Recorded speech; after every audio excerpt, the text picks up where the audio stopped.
seeds, seeding trays, nursery pots, sales of potting mix, all at way better prices than anywhere else. Fertilizers, 3-in-1 multi-tool, and so much more. Located on Federation Drive, Goodwill. Second property on the right after the Valley Link Road and on the corner of Drury Lane and Hanover Street in Rosal. Bloombox. Let's bloom together. Tired of high electricity bills? Make the smart switch with EMS Limited. Dominica's leaders in clean, affordable energy solutions, from solar PV systems that cut your electricity costs to solar water heaters that give you long-lasting hot water without the monthly bill.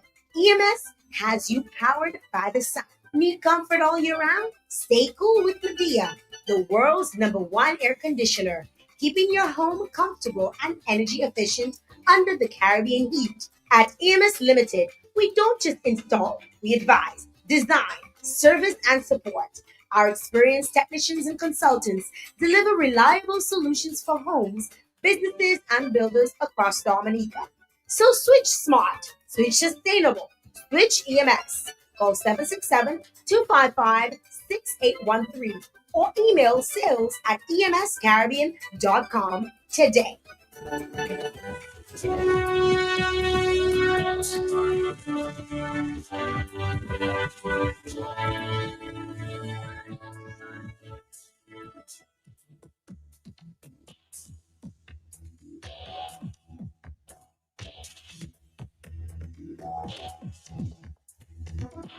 A few things to talk about this morning, but of course, I'm hearing a lot of unconfirmed reports about work stopping at the airport, on the international airport. That has not been confirmed, believe me. I've checked my sources, and they will do a little digging and let you know. And of course, if it's true, I will bring you attention to this, okay? But from the airport sources, management says that the passenger terminal continues to rise as construction progresses across multiple work fronts. But there's some story that's more circulating this morning as it relates to unconfirmed, like I said, construction work has stopped at the so-called international airport. Workers have been asked to pack up and leave. Sources say the project is dead. Wow. Other sources say the project continues. So I'll be talking to the CEO of the airport sometime this week, and of course he'll give us an update as to just what is going on. But it's important to know. I will give you an update as soon as information. We get more information, okay?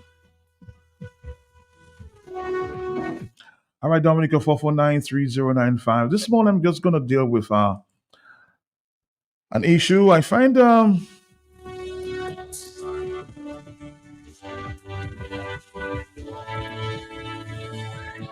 letter to the editor. We have a few letters this morning. We're gonna deal with this.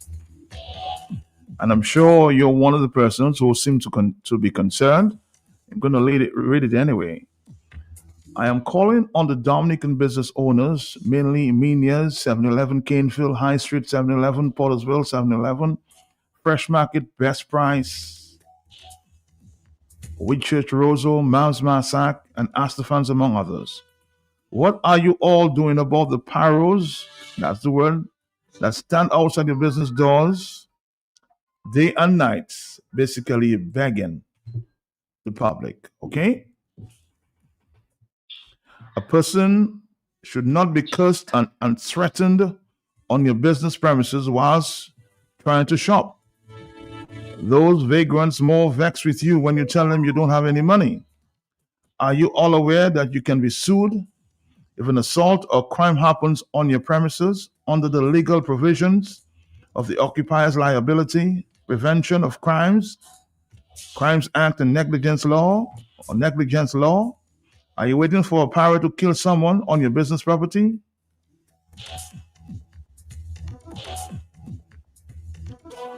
You all have a 4-foot tall security guard who seem to be more scared of those paros than anything else, and the inside of the business's building or the business's building outside the door is not their concern.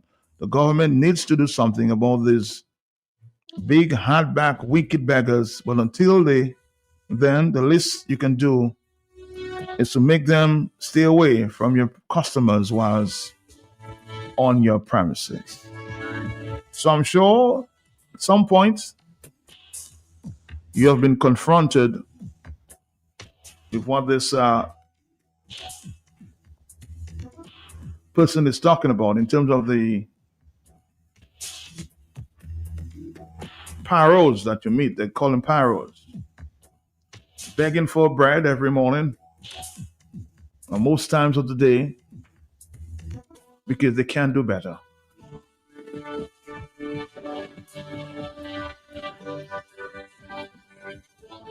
They're asking the government to intervene.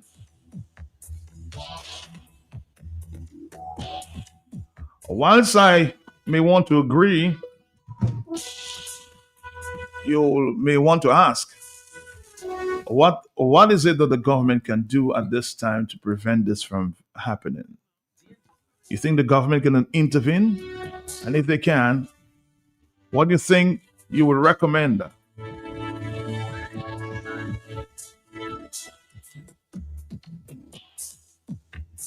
To stop these beggars that can do better. They call them, some of them are economic beggars. Some of them know what they're doing, but others just can't help it. Should they be ostracized? Should they be taken down? Should they be disregarded? Or we should just find help?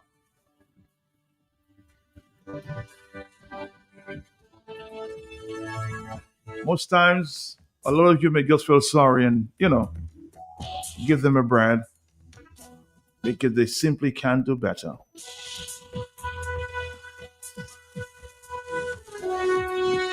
And I know my friend, and of course brother, I refer to him as a brother, Franklin Peter Moses. I know he's one who understands your plight. But somebody says, man, it's really frustrating. And I really don't know what to do at this time. It's every time I go to the supermarket, they're there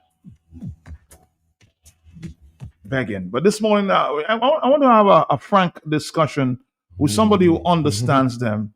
And I know he's trying, even, in his current state, he really tries, Franklin Peter Moses, to reach out and talk to these brothers. Franklin, help us understand, help society understand this morning what is really going on with these guys. Mm-hmm. Good morning, Matt. Thanks for the opportunity. When we come back at the end of this program, I'll tell you where it just came from, where you sent me. Yeah. Matt is an interesting subject because many people are still unable to embrace the fact that some people are going to have setbacks, not like yours. And there's going to be a little more concern, so to speak, because people who are there's a difference. First of all, there's a difference. There's a difference of a person who is what they call insane and begging, and there's a difference from a paro. Now, but the end result is people seeking something. Where's the best place to get it? If you don't have it, one of the things that people who are like Mabel. Mabel is a lady who used to live in Cork Street, and she's the one across the credit union and hanging out. She doesn't sleep anywhere. Okay. Now, if you were to see Mabel at a supermarket and asking you for bread or something, which is what she does, it is what everybody does who does not have a functional life, so to speak. Are you going to tell Mabel call the police for Mabel? Or give her the bread if you want to. Now, there are certain other people who are on the street as vagrants, and if you follow the trajectory, you will know, okay, this person is actually hungry. This person, I know the majority of the folks in town, those who really want some help, they want some food. They want some food now. You can get it for them. But Matt, interestingly, what is the constitutional energy towards mental illness and vagrancy? Can somebody find the constitutional framework for me? Is it that is it the responsibility of the police? Is it the responsibility of the government? Is it the responsibility of private sector? Is it the responsibility of total society? Because the person who's a paro or who is homeless is still a human being with needs, just exactly like you. Shelter, food, clothing, and what's the fourth one? Is the fourth one right to exist? So the particular situation, I don't know what other people think. No, it is very annoying, and it just happened to me. It happens to me all the time. You cannot escape if you give one person one once.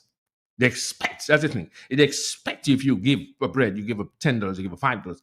You expect it to continue to do that, and you too, you have your needs. So it's a ticklish issue. We are trying our best at our end, but it takes a lot of money to. But do you think government can intervene? Of course, Are they doing enough? through the Ministry of Health and under the welfare division and also the psych unit, and I know the other professionals who are coming in. I don't know, but doctors has just graduated, specializing in that in psychiatry and social services.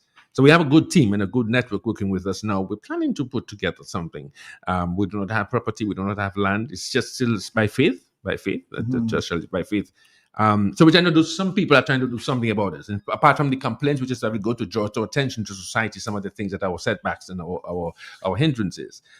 So there is some work being done. It's not out of the woods, but we're trying. Let me take a phone call. Yes, hello, talk to me. Yes, Yes, greetings, veteran, and greetings, Miss Franklin. Yes, my brother.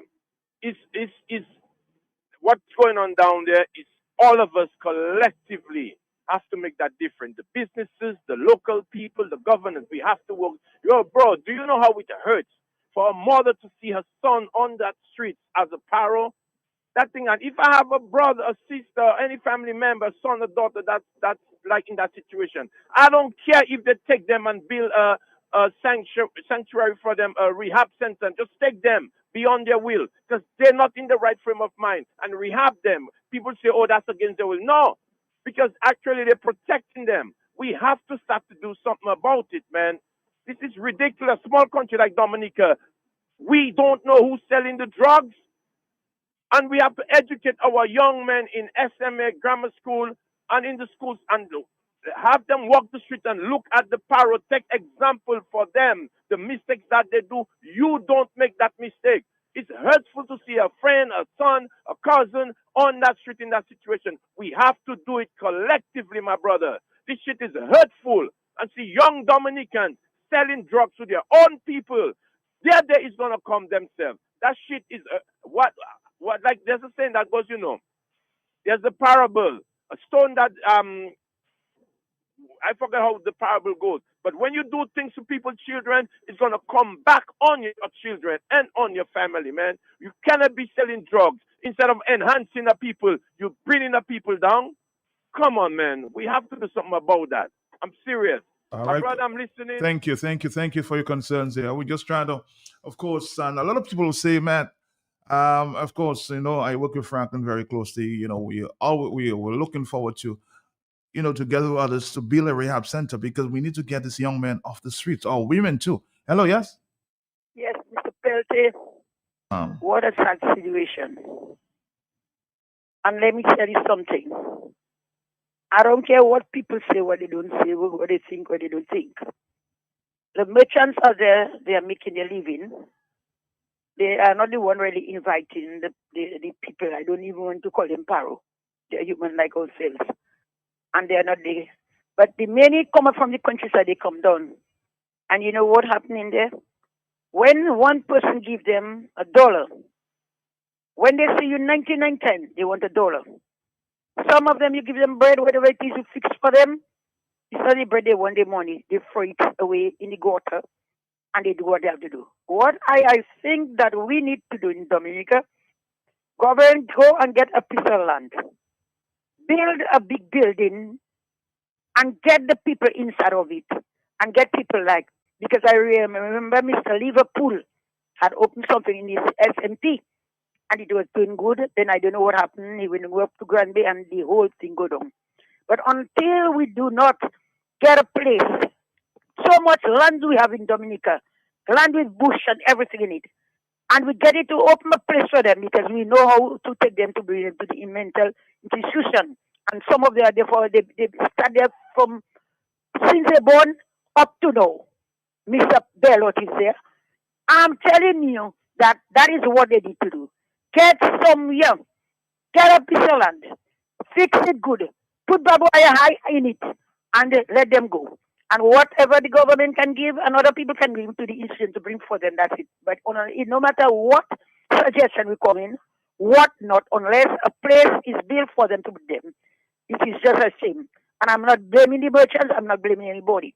The trouble is that there, some of us give them money thinking, well, that will take us to heaven and but I'm telling you, that is what we need a rehab. Thank you. All right, thank you. Man, society must understand that these persons are Dominicans and are protected by law as all other citizens. They have equal rights as any other person, should not be discriminated against. Some may be violent, should be given the required help. But if one is peacefully asking to help, no one has the right to discriminate against these people. And that's another viewpoint as well. 854, hello, talk to me, yes? Morning, Mark, to you and Franklin. Yes. Mark, I'm listening to your program there and with the vagrants and the people who find themselves destitute on the street. Mark, Franklin has touched on a main issue, Mark. The problem is more governance than it is the society as a whole, but we don't want to leave the society as a whole out because it's a complex problem that takes the society and government. Okay, the person who wrote you that letter had a point, and I could understand their frustration. That's why I say it's a complex problem. It's a everybody hands on deck problem, Matt. I want to make that for starters, okay? Let's take, you have a place like Sweden, such countries like that, where they have social programs that are more effective than where we live, where I live in America. Let me say I, not we. Okay? These places take care of people like that. You don't have that kind of level of homelessness, people on drugs on the street like we do in our region and in America. It's a different system overall. They see this thing as an illness and they treat it as an illness. We see it as a problem and we treat it as a problem. That's why I say mainly the government is responsible. Have we had a government that see problems and take and find solution to repair such problem? When we look at it, drug is a big issue in our society. But now you have America fighting in the Caribbean with Latin American Caribbean government because of the facilitating drug influx in all these countries. And here lies the problem. Who is the one bringing the drug? Who are the big controllers letting the drugs end up all on the street? It's not like a one simple solution. We have to look at all angles to deal with that. That's why I don't really blame a person who end up destitute on the street because we don't know how they got there, what's their situation, who's behind putting the drugs on the street, and how people end up how they are. So we must look at it as an illness. It's just like you treat any other illness. And the what you call medical system has to treat it like that and take it from that angle. If not, we're just looking at somebody, blaming them and push them to the side and not understanding how complex the problem is. Matt, I'm listening. All right, thank you very much. And Franklin, we see every other day there's somebody new coming out. Interesting you said that. I just saw somebody, because it's coming up here, and I'm like, okay, that's a new addition, a new kid in the block. And there are some people who are trying to keep it together. I know there's a particular lady who used to live. I see her in the vicinity of the Old Market, and she's usually well dressed. But when I communicate with her, I can say, my goodness, you smiling under these problems you're telling me. So everybody has a story. And if you don't hear the story, then you're able to come up with your own editorial. Hello, talk to me. Yes, good morning. 007 Boom. Matt, the person that wrote the letter to you, right? I agree with what the person was saying because it's long time I want to come on the radio and talk, but I say you might talk over me and cut me off. The young lady that talk, I call her the Christian lady, Pamela Zafasikie. All what she say, I agree with her. Matt, we all are human beings. You coming out, she say they're coming out in the country. They're coming in Roseau. Several of them tell me they can't get nothing in the country. They're coming in Roseau. They're making their money, right? And with the government, with respect to them, I'm not there to insult the government, right? They should get a little place, as she say, to put them. You understand? Because I know of neighbors of mine, the guy in River Street in the dog, his family took him, bring him somewhere, the person bathing him, cleaning him, he escaped and can't go come back in the road with all the dogs. You have Mano, which is my neighbor, right? They put him like in a place, and the man that taking care of him, I forget the man name, a nice big fat man in psychiatric, that man taking care of all the people. I will get his name anytime. Take Mano, clean Mano, babe Mano, his family. His sisters used to send money from overseas for the man. Man will go back on the road by Astafan with a set of dogs. These are my neighbors, was my friend, and you know what that have them boys, them people like that? The rock, the white rock, and not the marijuana. Anytime you take that rock, you gone, and you, as you say, the business people making their money, they don't care with you and me. Get policemen to put there for these people. And as the young lady say, you will give them a bread. They will throw the bread. It's money they want.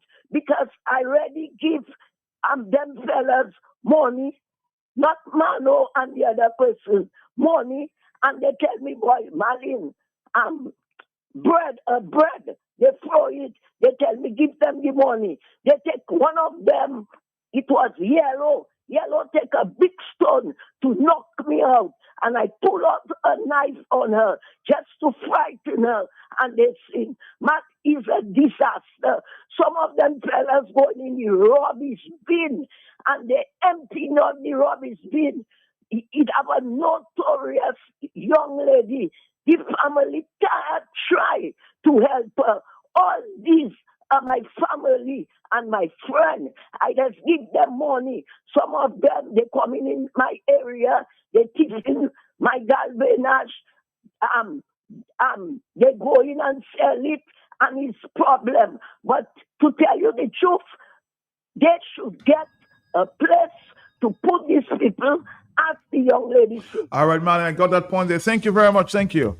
Again, it comes back to the whole, of course, solution we've been trying to find for some time, a rehab center. Yes, Matt. We've made some significant progress in the last, let's say, year, the amount. We've had commitments from people to come, but we have to present something. You cannot just pull out a rehab center. And then you have to think of all the collaterals and all of the moving parts. Apart from getting the building, then there was sustainability. Then they have to have skilled, qualified persons who can help people. As I said, there's a difference between a vagrant. A vagrant, he may be homeless, or she may be homeless. That may lead to depression, and that may lead to all other things once you're exposed. So that it has to be a complete and a total contribution of all minds. Because, okay, like in Trinidad, the people pay for it. The people who come for treatment, it's being paid for, so they are able to pay staff. Now for these 90 days that I wasn't at rehab, there are 3-4 people who teach you, who train you, who tell you, who use psychology and sociology on you, to tell you to clear up to your mind and to get you back on even keel. They have to be paid. Then there is electricity, and then there is water, and most of all, then there's food and the professionalism. So it's a national project. It's a national effort. Has to be. Has to be. All right. Hello, talk to me on the telephone, yes? Yeah, it's me again, my brother. I just heard you told Franklin every day there's a new kid, a new individual on the block. This is what I'm saying. Friends influence friends. Yo, try this, try this. Or also, even the drug man and them have young people that's not in control of themselves, easily influenced. Yo, try this, just to get them hooked so that they'll buy the product. But what money that's in Dominica you could make out of that? So this is the same that's for misery of company. So when one hook, the other one to get hooked. We have to do something about it. Some caller call and say that's an illness. That's not the illness. If I'm normal and I go try drugs, that's not the illness. It's me going to try it on my own and I got hooked. That's not an illness. And another caller, somebody wrote, you said that we got to treat, we got to treat them equally. But if you want Dominica to be consumed by paros, are we going to stand for something? Are we going to fall for anything, man? If we said God is our ultimate source, we have to protect what we have, man. Dominica, that's all we have, man. What are we going to do? Let Paro take over Rosa and Dominica? What about the drug man? Are we gonna chastise them? Fuck, man. Have a nice day, man. All right, what's your language there? I know you're very emotional about this. Matt, the problem you are discussing is laid squarely at the feet of the government. The government demoralized the men of Dominica by advocating help for single parents. Young men did not see a way out for them. I am close to 80 years old, and this is the first time I've seen so many beggars in Roseau. In fact, Dominica on the whole has become a begging society. It's all because of the current administration policy of passing around and giving people a handout in exchange for a vote. Let them deal with it. That is what somebody's saying there. This is a government problem. Yes and no, Franklin. I mean, they can do a little more. Yeah, and I want to ask a question. There is one gentleman in Dominica. I think he's from Granbury. That's the late, that's the very, very powerful and innovative Bunty Liverpool. And apart from hard drugs, alcohol is also a very, very, very destructive drug in Dominica too. And we hardly speak about that. And we had to speak about that.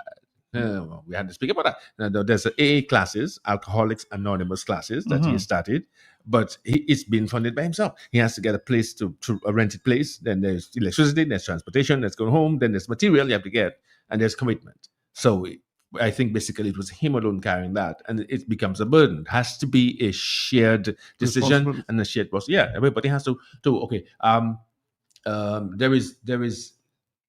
How we call it? There is a growing interest right now from two people. Let me just first say that we have a preliminary. Oh, hold that thought there. Let me take a phone call. Are you there? Yes. Yes, madam. Still here, Matt. Good morning. Morning. Matt, that is a very serious problem, you know. And society has to deal with the problem, you know. We cannot let it continue. It's like if you have a cancer, if you don't take any step, it's going to get worse.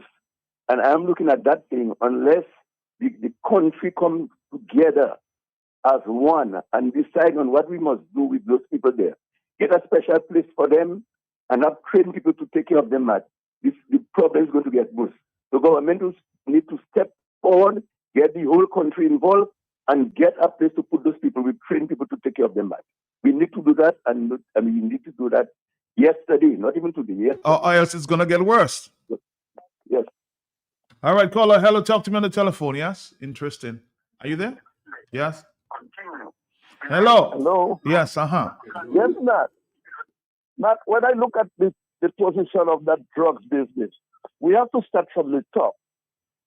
I believe the government needs to put some harsh punishment for the people that selling the drugs, because the people that selling the drugs on the road, they are the ones causing all this confusion.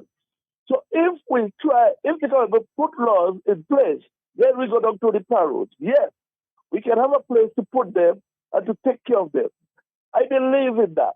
But at the same time, if you don't give them a 25 cents or $1, I saw a paro cuff a lady in tongue because he asked for $5. You understand? Are you there, Matt? I'm right here. Yeah, I'm right here. Okay. Now, when you look, these people live in country to come down to tongue because they can make a better living in tongue than the country. Now, when I was in Dominica about 2 weeks ago, when I went to Grand Bay and I see the road there making it Grand Bay, and the amount of strangers, Santos, and where they come from, Spanish people, they are the only sorts of people on the road working, waving the flag. What about our young people? They are getting no jobs. So where you want them to go? Where you want them to go? We need to get to the top of it and the end of it. Our government needs to take more responsibility to give our. I want to agree with you and maybe disagree with you because a lot of the young people in Dominica, do some research. A lot of the young people prefer to sit down on the block and roll a Smith instead of getting to work. A lot of the young people prefer to just roll a little marijuana on the block and there's some work to be done and they don't engage themselves. I can say that because I've seen it.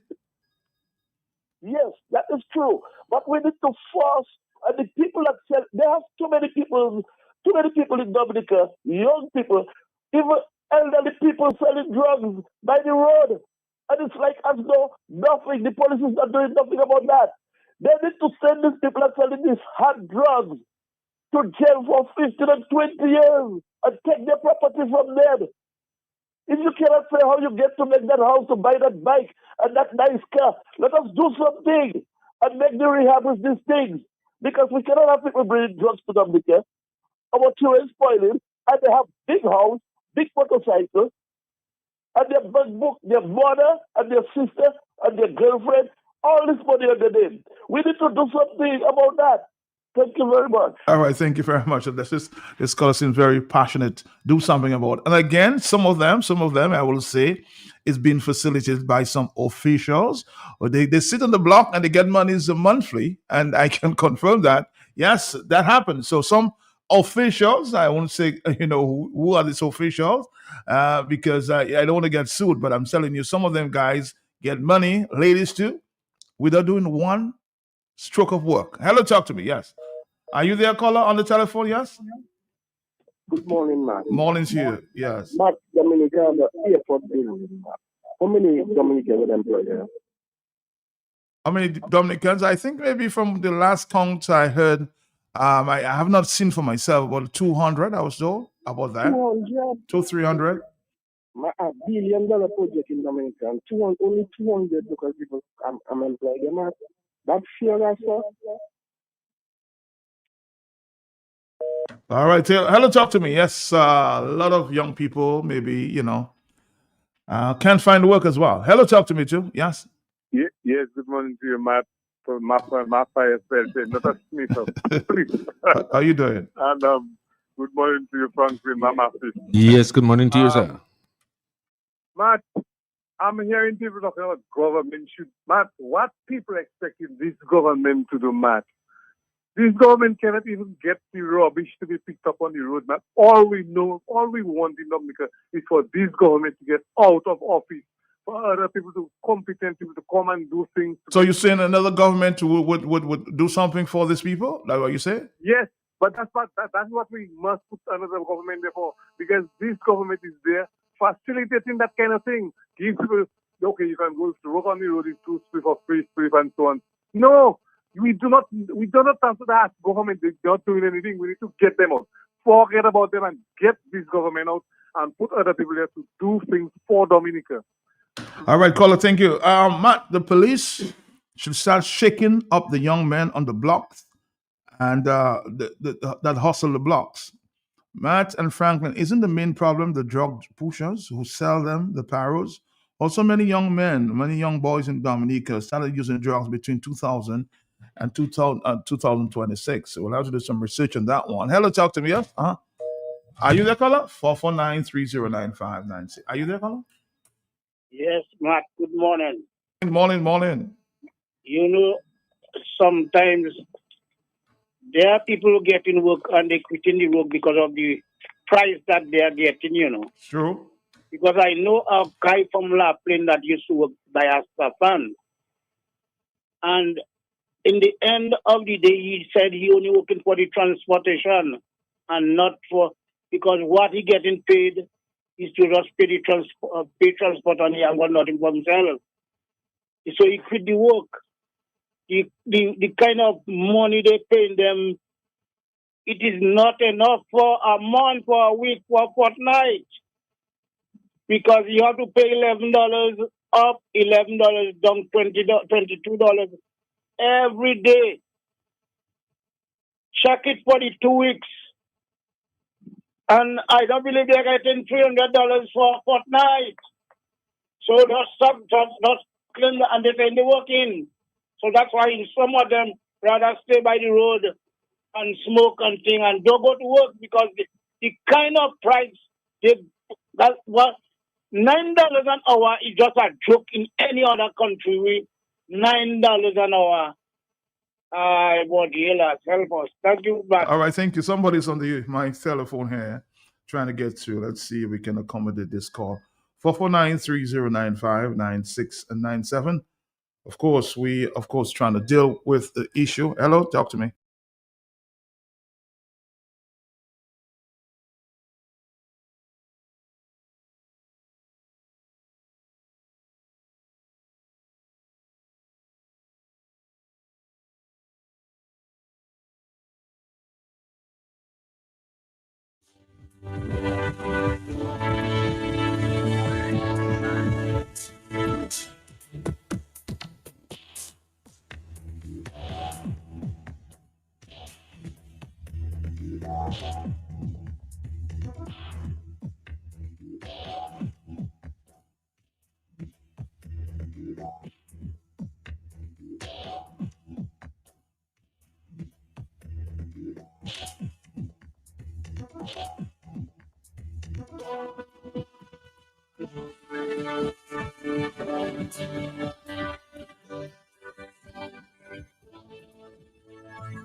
We have a caller from overseas. Hello, talk to me. How you doing? Hi, yes, I'm here, man. All right. Very good program this morning. Thank you. And I've been waiting for that for a long time. Thank you. Now, a lot of people, when they see vagrants out there, people begging, they always put the two together, drugs and vagrancy. I don't understand why, our people are like that. There are many reasons why some people are homeless, or why people are begging, or why people are out on the street. Some of them, it could be drugs, it could be family issues. Some people go into relationships, and then when the relationships end, they cannot handle it, and, Yes. Are you still there? Yes, I am still there. So, and there are a lot of factors that can contribute to vagrancy or people living on the streets. And it's not only drugs. Okay? But one thing I want to do is compliment the APU unit, because I had a son who had a serious problem, and I live in the States. And I brought him down to Dominica.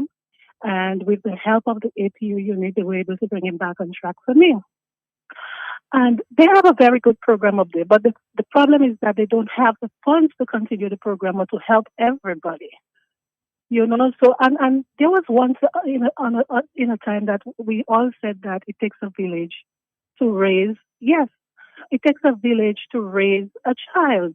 And it also takes a community to help all the vagrants and all the people out there. The government cannot do everything for us. Okay, we have a lot of people in the private sector who can help, the big businesses out there, what are they contributing? They can also help in rehabilitating these people. I'm sorry to say that, it is a burden. Yes, it is. But a lot of these people, they just cannot help themselves, and we should initiate something to really help these people. Yes, we've been trying. Thank you for your views this morning. Franklin, you're about to say something. Yes, Matt, the demographic right now, people would say, well, we're seeing more. Who more are we seeing? More vagrants, more paros, because these are people who are living, so to speak, on the street. I've lived on the street for a couple of years. And one of the things that you're frightened about is food security or food insecurity.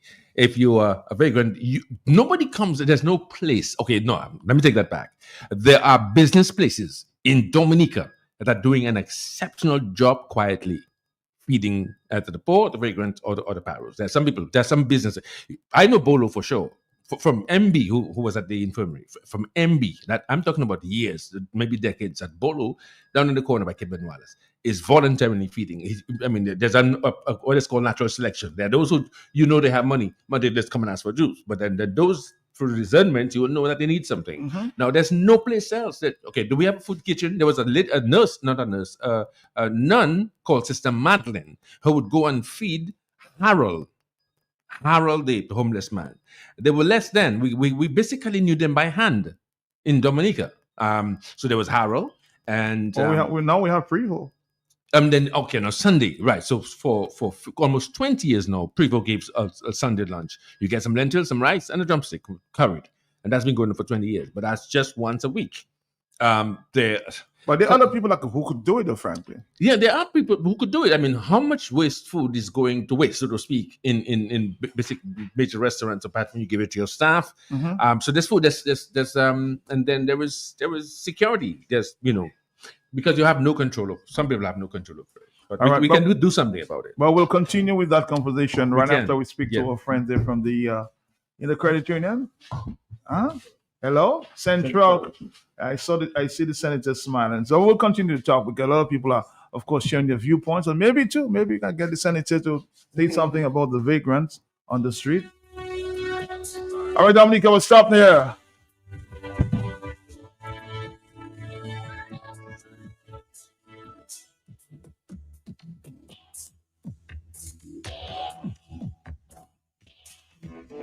This lady asked me, sorry sir, where's D&D Plumbing and Electricals now everybody talking about? I said, ma'am, D&D is located on 2nd Federation Drive, Goodwill, above Nagico. It's that green and orange building. D&D, we also do services and sales, general plumbing such as PVC pipes and fittings, kitchen faucets, bathroom faucets, shower valves, and all the other functional parts needed for your loo or toilet. At D&D Plumbing, we have in stock inline ball valves, check valves, and all the other parts that are necessary for a job well done. And now for the big one, baby, don't forget your drain busters to unplug your waste pipes. People don't have to know your business. D&D also got your pressure reducing valve to reduce water intake, thus reducing your plumbing expenses. The reason why customers just keep coming to D&D is because of the great customer service, exceptional product knowledge, and hard to find plumbing items and tidbits. D&D on Lower Federation Drive, the full comprehensive plumbing services, repairs, maintenance, and installation. Just water for the green.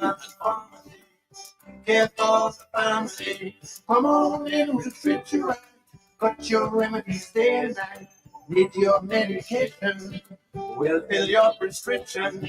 Satisfaction guarantee. That's my pharmacy. Call if you're on the go. Pick up on the drive-through window.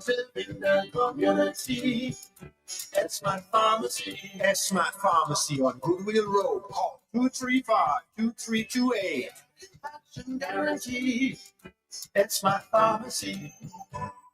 Need one trusted place to stock up for your home, shop, or business? Fine Foods Inc. Distribution has got you covered. From dry goods and frozen foods to your favorite drinks, alcoholic and non-alcoholic, plus all the household must-have. We've got it all under one roof. We're right here in Jimmy, Dominica, and yes, we deliver.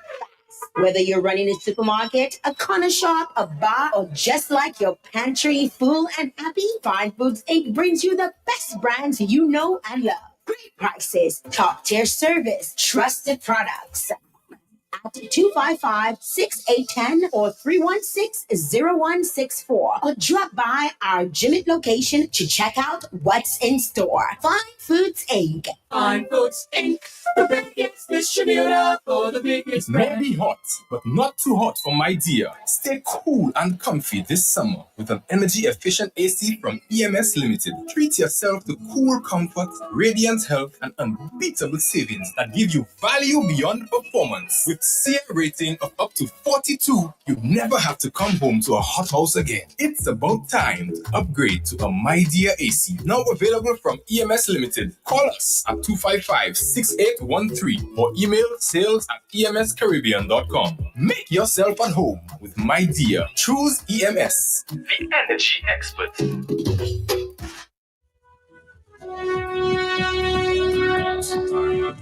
Don't forget, we'll continue the exciting program as it relates to our vagrants on the streets.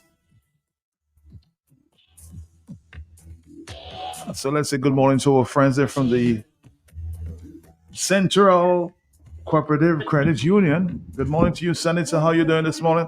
One mic for you, one mic for her. Okay. Thank you. Good morning, guys. How you doing? Good morning. I see you coming down, you're flinging your hair, your long hair. Yes, I'm a Rasta. You're Rasta All the time, yeah, man. Pull something for me this morning.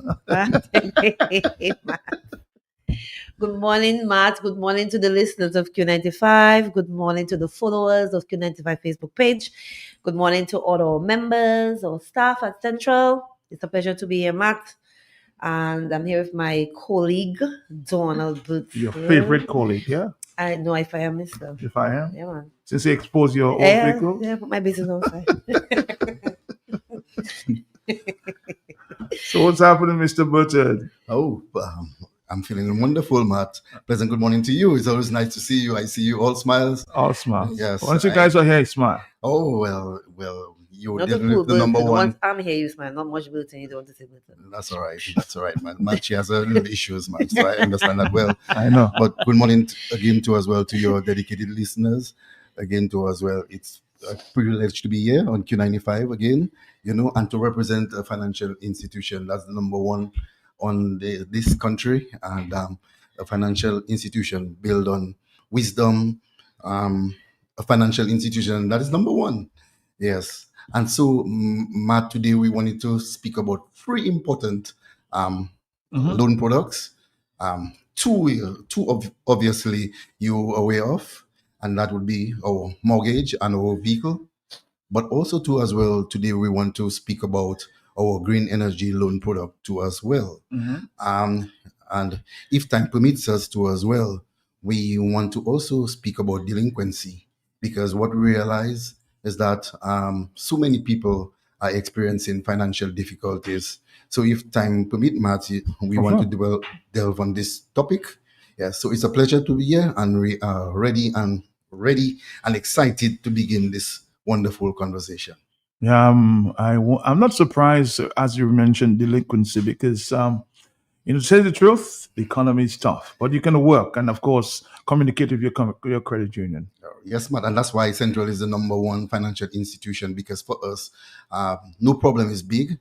We have solutions to all problems, Matt, and that's why we are number one. Okay, let's continue. Okay, so Matt, we want to start off first. We want to talk about something that really and truly is dear to us, and that is our mortgage loan.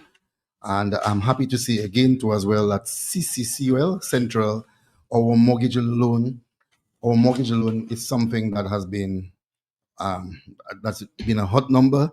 Only recently, I remember this wonderful gentleman, a very good gentleman, said to me, Burton, when you see you go and Matt, Burton, you don't have to call my name, but just tell me about what Central has done for me. And Matt, he was all smiles. That's a gentleman. He knows himself. He's a bus driver from Funkoli. I mean, this is a family guy, married, wonderful guy, and Central has made it possible for him. And he's so proud. He's so excited. And he said, just mention my name. Don't mention my name, but just see what Central has done for me. And so that's why I'm so excited, just to speak about what Central is doing for the ordinary man, our members at Central Credit Union.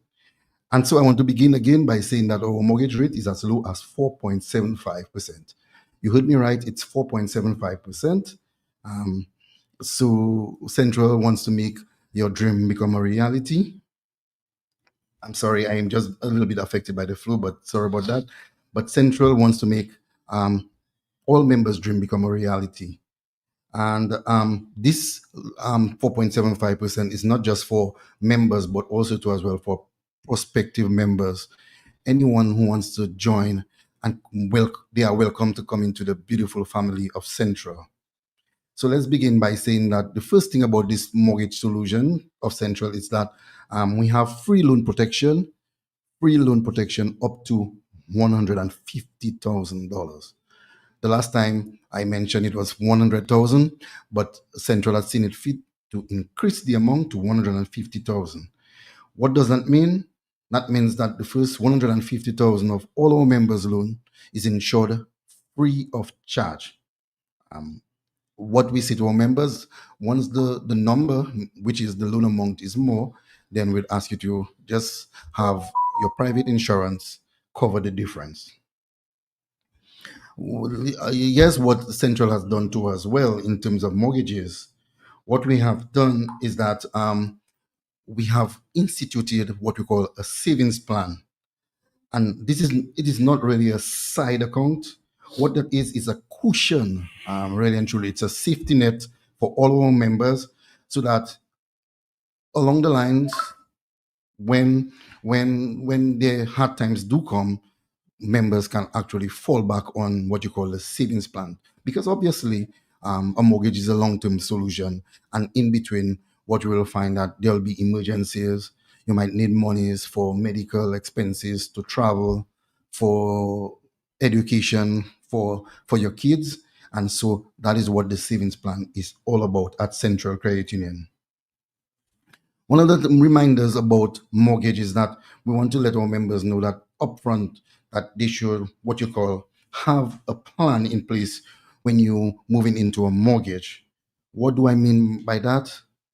Too often what we see is that people bring to us what you call an estimate to construct the house.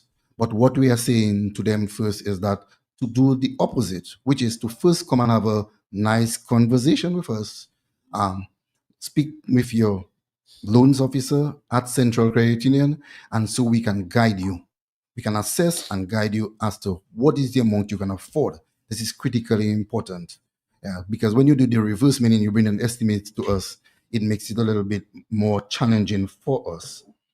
One of the beautiful things about assessment is that we can pre-approve a mortgage for you, meaning that we can say to you, what is the amount you can afford based on your assessment, based on your income, whether it's you and your spouse, or you and your partner or your family member. So that's important. Let us assess you and pre-approve the amount. In terms of requirements for mortgages, I'll just quickly run through it. What we say to our members, you bring in a recent employment letter along with 2 recent salary statements. For those persons that are self-employed, what we say to them is that they should bring financial statements, their bank statement, financial statements just to show what is the amount they are actually making, what is their income like, so that we can properly assess them. Other documents members should bring to us is that a government issued ID. They should also bring to us approved house plans from the planning division, along with a letter from planning division. I spoke about a detailed cost estimate from a certified quantity surveyor or architect, and also to as well a valuation report. On that valuation report, there are 3 critical things we look for, which is, again, the current value of your property, the future value of your property, and in between, the bill of quantities, that is the estimates for completing your project too as well. Also too as well, in certain cases, as I mentioned before, once your loan surpasses 150,000, which is what Central covers, we'd expect you to bring a life insurance. The whole idea behind this is that if something were to occur, that your loan will be fully closed off and your estate, that's the legal term, your estate will not be left with a debt. So all what I mentioned may sound like a long list, but really and truly what we are trying to do is to make sure that we get it right the first time. Every document ensures transparency and clarity and the security. And that's what Central is all about. So let's pause for a moment and ask, why Central Credit Union? And it's so obvious. Central, again, I love history. Central is really and truly, it's all about experience. It's about unity. It's about camaraderie. Central emerged in 2007 when the Great Portsmouth Cooperative Credit Union decided to make a BB with St. Alphonsus Cooperative Credit Union. And so that beautiful BB, which is Central, was born. Again, I love it. I am so happy and excited to see that, because this BB now is the number one financial institution, really and truly. Let's take a break. We'll come back. Okay. Come visit Central Cooperative Credit Union, your market solution, your market solution. Come visit us at Central Cooperative Credit Union, your market solution. Come get your mortgage. You can switch your mortgage, get a new mortgage, refinance your mortgage. We are your market solution. Lock in your interest rate as low as 4.75%. We are your market solution. Up to $100,000 loan protection. It's an easy process and quick application. Central Cooperative Credit Union, your mortgage solution. Come get your mortgage. Visit us today at 4244 Federation Drive in Goodwill or Bay Street in Portsmouth. Central Cooperative Credit Union, your mortgage solution.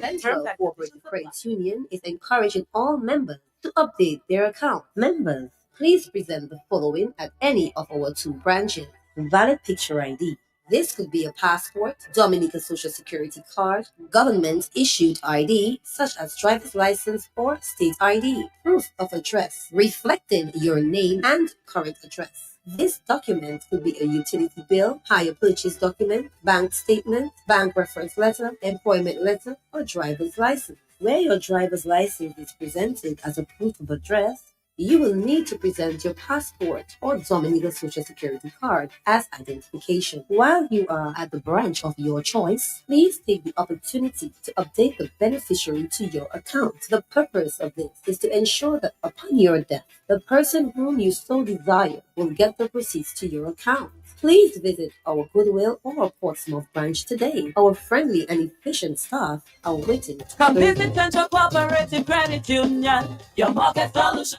your market solution. Come visit us at Central Cooperative Credit Union, your market solution. Come get your mortgage. You can switch your mortgage, get a new mortgage, refinance your mortgage. We are your market solution. Lock in your interest rate as low as 4.75%. We are your market solution.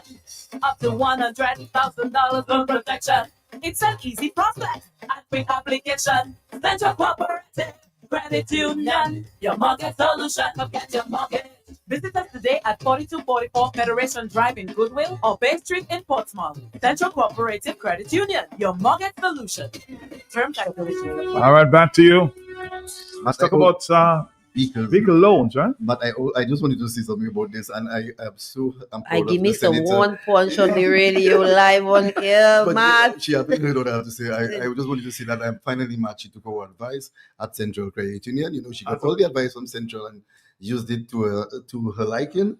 And so I'm so proud of Senator that she now has a new vehicle. She passed in my lane a couple of weeks ago, and she said, "Man, look me." All right, man. Yes, right. sir. Yeah. So she used all of the knowledge and wisdom of Central. Look And she me. got this A new nice vehicle. vehicle. Congratulations, Senator. Nice So all vehicle. yours, Nice Senator. vehicle. Nice vehicle. Yeah. Fenric and Shallowy, if you're listening, when I punch Donald Burton live on the radio, he deserves it. Do not come to arrest me, okay? He deserves what he gets. Live on air, he deserves it. I'm saying anything wrong, you know, Martha. I'm just speaking the facts. You know. Listen, you'll have people, everybody stopping me on the road telling me, "Oh, that's the vehicle, that's the vehicle." Everybody want a ride. All right, Matt. Okay, listeners of Q95, as you know, we are in the month of March. No, we're speaking about vehicle loans.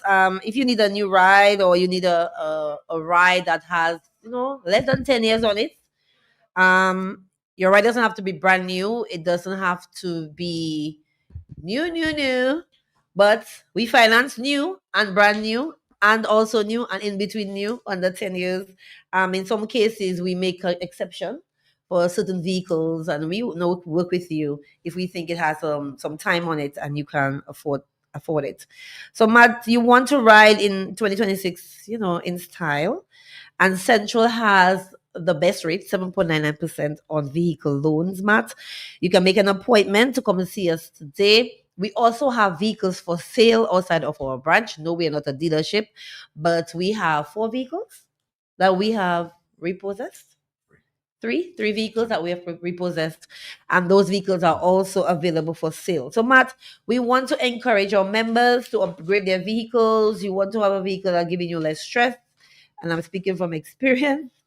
Headache upon headache, fix one part, have to fix another part, fix one part, have to fix another part.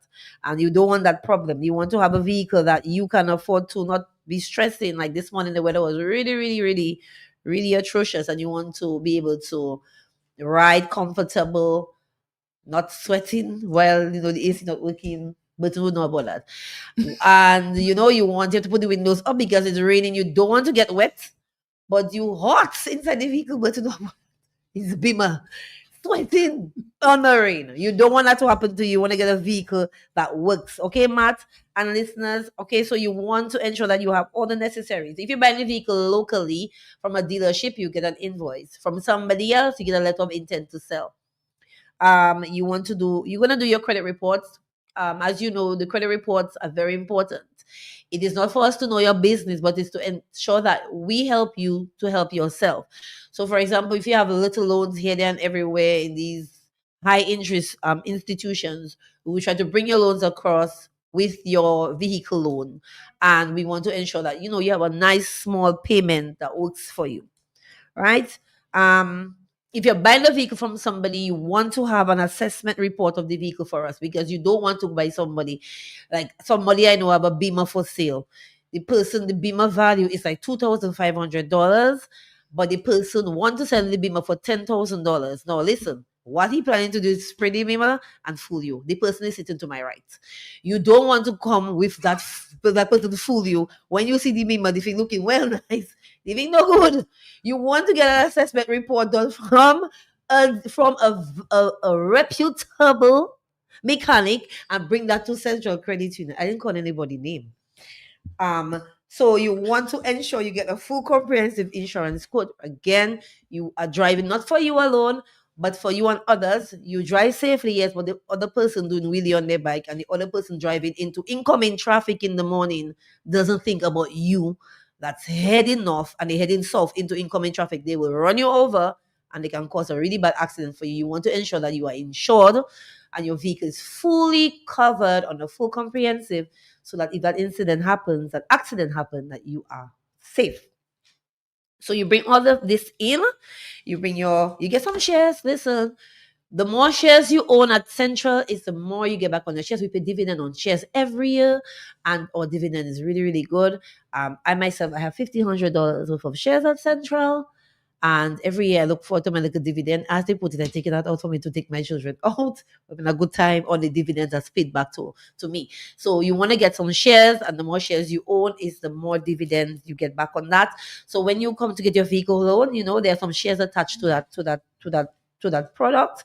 So it's not anything big, and you can buy, if they tell you need this amount of shares, you can buy some more shares. The more shares you have, the better for you. And Matt, this is what you need to have to get a vehicle loan. All right, so you purchase some shares, you do the credit reports, very important, will help you to make more financial sound decisions. A letter of intent to sell, you want to ensure that the person is not trying to sell the vehicle to you and 6 other people, and after you take the loan, the person sell that to person. I've seen it happen, you think people easy. So the person trying to sell that vehicle to how many different people, and then you come in, you apply for loan, do all the necessary, come to pay for the vehicle no longer exists. All right, you want to ensure, do not write to my people. You want to ensure that you have, you want to ensure that you have the letter of intent to sell, and the person and you are on the same page in terms of the vehicle sales. Again, you want to have an assessment report from a reputable mechanic, not from the seller mechanic. Do not take an assessment from the seller's mechanic, because the person to my right has a Beamer for sale. The Beamer value is what? Matt, I said $2,500, but I think the Beamer value is $200. The person wants to sell the vehicle for $10,000. The person plans to spread the vehicle and fool you. Do not take assessment report from that person mechanic. You want to bring your own mechanic to get an assessment report done. All right? And you want to, again, get a full comprehensive quote, insurance quote. Again, you want to ensure that you're fully covered, because I'm telling you, the things I see in the morning when I'm on my way to drivers going into incoming traffic, full speed, like as if they don't have no sense. You want to be sure that you are insured because you don't want to have an accident or an incident where you have a vehicle to repair on your hand. All right, because with your loan, when an accident happens, if your vehicle is right off, you want your loan to be fully covered and you want to be able to afford another vehicle without having the stress of having to pay the difference of the vehicle damages, right? Matt, listen to me. I take jabs from that guy for weeks So on the now radio. it's your turn. He has a beamer for sale, trying to get me to sell the beamer for him. Uh-oh. And Matt, the thing falling apart. If you blow it, it will just fall down. You saying holes He when you drive? want to sell it for You saying holes in the platform? Matt, the vehicle do good. Okay. It do good. Matt, do buy that. The vehicle do good. And he want me to advise him. No, he know my marketing skills is top notch. So once I pull that out for him, somebody will buy that. But let me tell you something. You turn it down. The offer. I don't want to associate myself with scandal. I'm a good person. I'm a good citizen in the Commonwealth of Dominica. I don't associate myself with these kind of scandalous behaviors. I'm not going to do that, Matt. Defend yourself. Let's go. Donald, or you lost for words? Matt, I'm speechless. I'm speechless because I mean, Matt, let me tell you that if it was somewhere else, Matt, they would have put the senator behind bars. Because I'll be honest with you, in terms of vehicle, Matt, I would never do that to anybody if I were to sell anybody. So you should refer to me. Yes, but just trying to get back at you. Yeah, but if she actually was following Matt, I want to use your platform to ask a question. Okay, ask a question. Donna Burton, do you have a beamer for sale? Matt, and that's the thing about it, Matt. If she was following me, that she would have realized that I sold my vehicle, Matt. Nobody didn't buy that, Matt. So I mean, I'm feeling so sad about that situation, Matt. But good morning. Good morning to you. But Matt, but we'll not discuss vehicles. But I'm just happy for the senator. I'm so happy because I'm happy for myself too as well. I do not want to get a call 3 o'clock in the morning, Matt, to tell me that she break down somewhere between Roseau and Marigot. So Matt, I am proud of. We are so proud of her, Matt. But Matt, we want to continue the nice, beautiful conversation because we have this wonderful loan product that we now want to bring across to our members and our prospective members. And this is our green loan product. Central, again, is a champion. Central is leading the way for green efficiency loan product. And I want to start off by saying that this is something practical, timely, and forward-looking. And it's a new lending product that is designed to help our members save money, reduce energy costs, and we see what is actually happening in Iran and in the Middle East right now. And so it's so important that we make sure that we follow this type of events. And that is why Central, again, is leading the way. And what we want is for our members to invest in a more sustainable future. And Central, again, is leading the way. So around us, what we are seeing is that our electricity costs are rising, water resources are under pressure, and climate change is no longer a distant issue. Climate change is here right now. It's happening to us. So all this is it affecting our households, our businesses, our farmers, our fishers, and our community by extension. And so the green loan is about giving back to members real financial support and to respond to those challenges in a smart and affordable way. And that is what our green loan product is all about. Again, let me just say what it is. Our green loan is a dedicated loan facility created specifically to finance environmentally responsible projects. These are projects that reduce energy consumption, improve efficiency, conserve water, and support sustainable living. So it is not really a general loan. It is specific and targeted financing designed to help all of our members to invest in solutions that deliver long-term savings while also protecting the environment, protecting our beautiful, lovely country, Dominica, the nature island of the world. And so this idea is simple. If a project lowers your electricity bill, reduces fuel cost, or improve efficiency, the credit union is prepared. Central Credit Union is prepared to help you to make that investment. Somebody's asking a question here just via WhatsApp, Matt. Sure. I need you to ask them. Yeah. If somebody failed in terms of the payments in the past, I mean, they've, I guess, fully recovered, whether your guys would give them a second chance to take another loan. If they have failed before, in other words, Right. they have not been, they will not update. Right, Case by case. Case by case. So. Right. Matt, everybody deserves a second chance. Everybody on this earth. And so, yes, for the member, I will say yes to the member. What I will say is that we will properly assess you Yes, and give you the right information in terms and to guide you in terms of your loan. So everybody's welcome to come back. Everybody deserves a second chance. And so, yes to the member. Okay, so yes. Member. All right, thank you. So I just replied yes. Okay, so I'm sure they're listening. Yes, ma'am. And then we're going to wrap it up in a little while. So let's do that. Yes, ma'am. But I also want to bring in the senator because she had some interesting ideas she wanted to bring out for our wonderful reload product. The other items on the other paper right now. Sure. Okay, Matt. Okay, so part of the green energy loan education process, we try to go through the different things that you can do for green energy loan. So we can educate our members on different things and how they can save and so on. So Matt, one of the things that I would like to talk about this morning is the rainwater harvesting system. So my question to the listeners that did you know that a rainwater harvesting system is highly energy efficient because it reduces the need for energy intensive tap water treatment and pumping.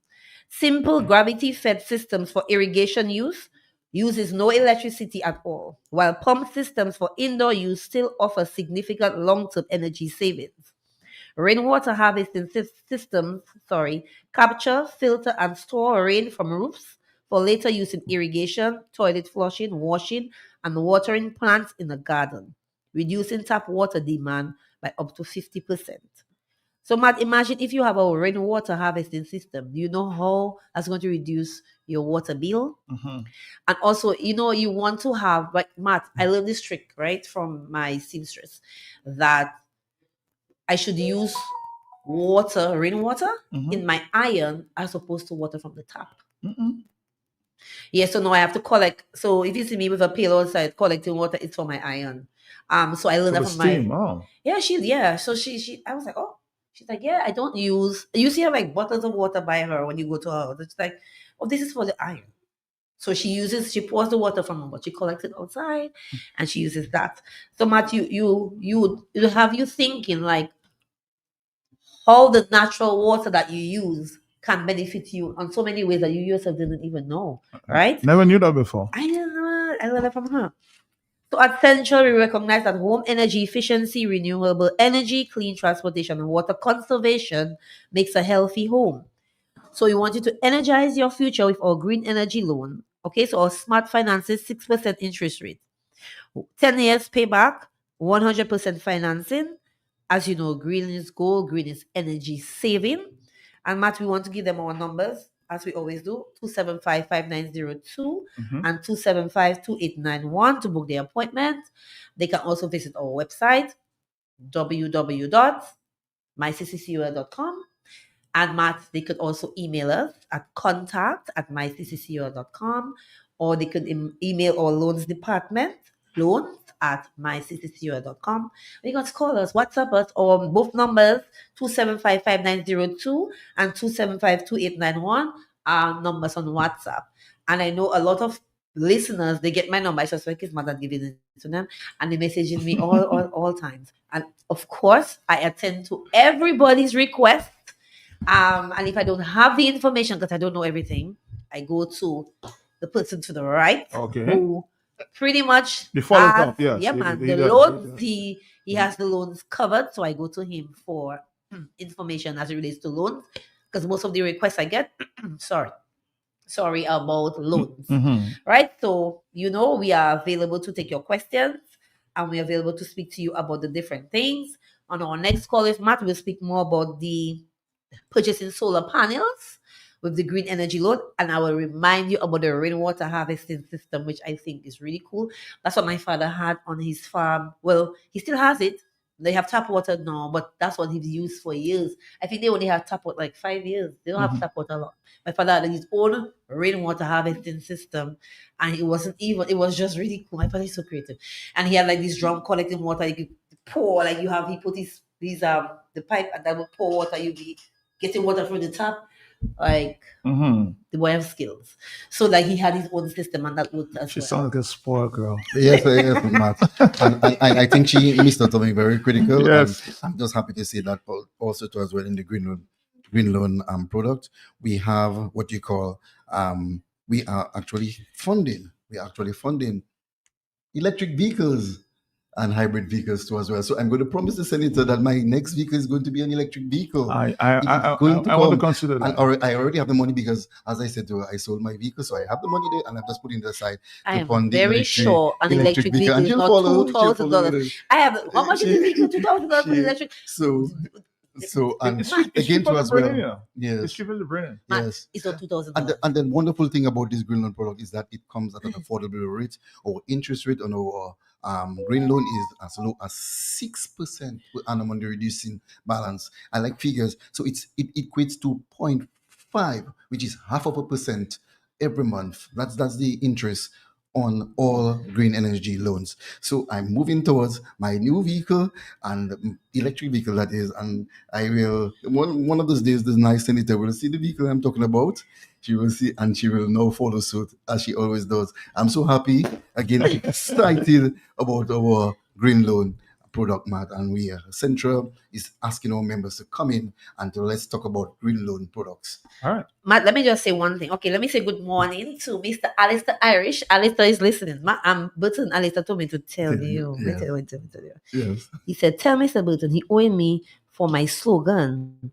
TCCUL is the best financial institution in 767. Okay? Wow. Good morning, I am listening. So that's so true. you Good morning to you, thief, Mr. you Irish. thief Alistair thing. Well, I'm so sorry about that, Mr. Irish, but Mr. Irish is a very good gentleman. We always have good conversation. Yeah, he's one of That's our one of good our members. greatest Let me members, tell you, best yes, members. yes. And he always pushes Central Credit Always Union. push Central, and he's always Mr. pays his good on Irish time. have a He's great very, day very today. good. Yes. Alistair is one of our He's very one of good our model member. ambassadors. Yes. Yes, we So appreciate yeah, we man. appreciate him. And yeah, you know, we support Always his picks up small Central. business, and he makes it happen for himself and his family, and he definitely he says Central made it happen for him. That's And a we're very wonderful happy with gentleman. him. That's our boy. Yeah, that's my guy. That's my guy. That's my guy. So, Alistair, good morning to all our members, our listeners, our members who continue to promote us. Like nice, always Yeah. pushes Central as well. Nice.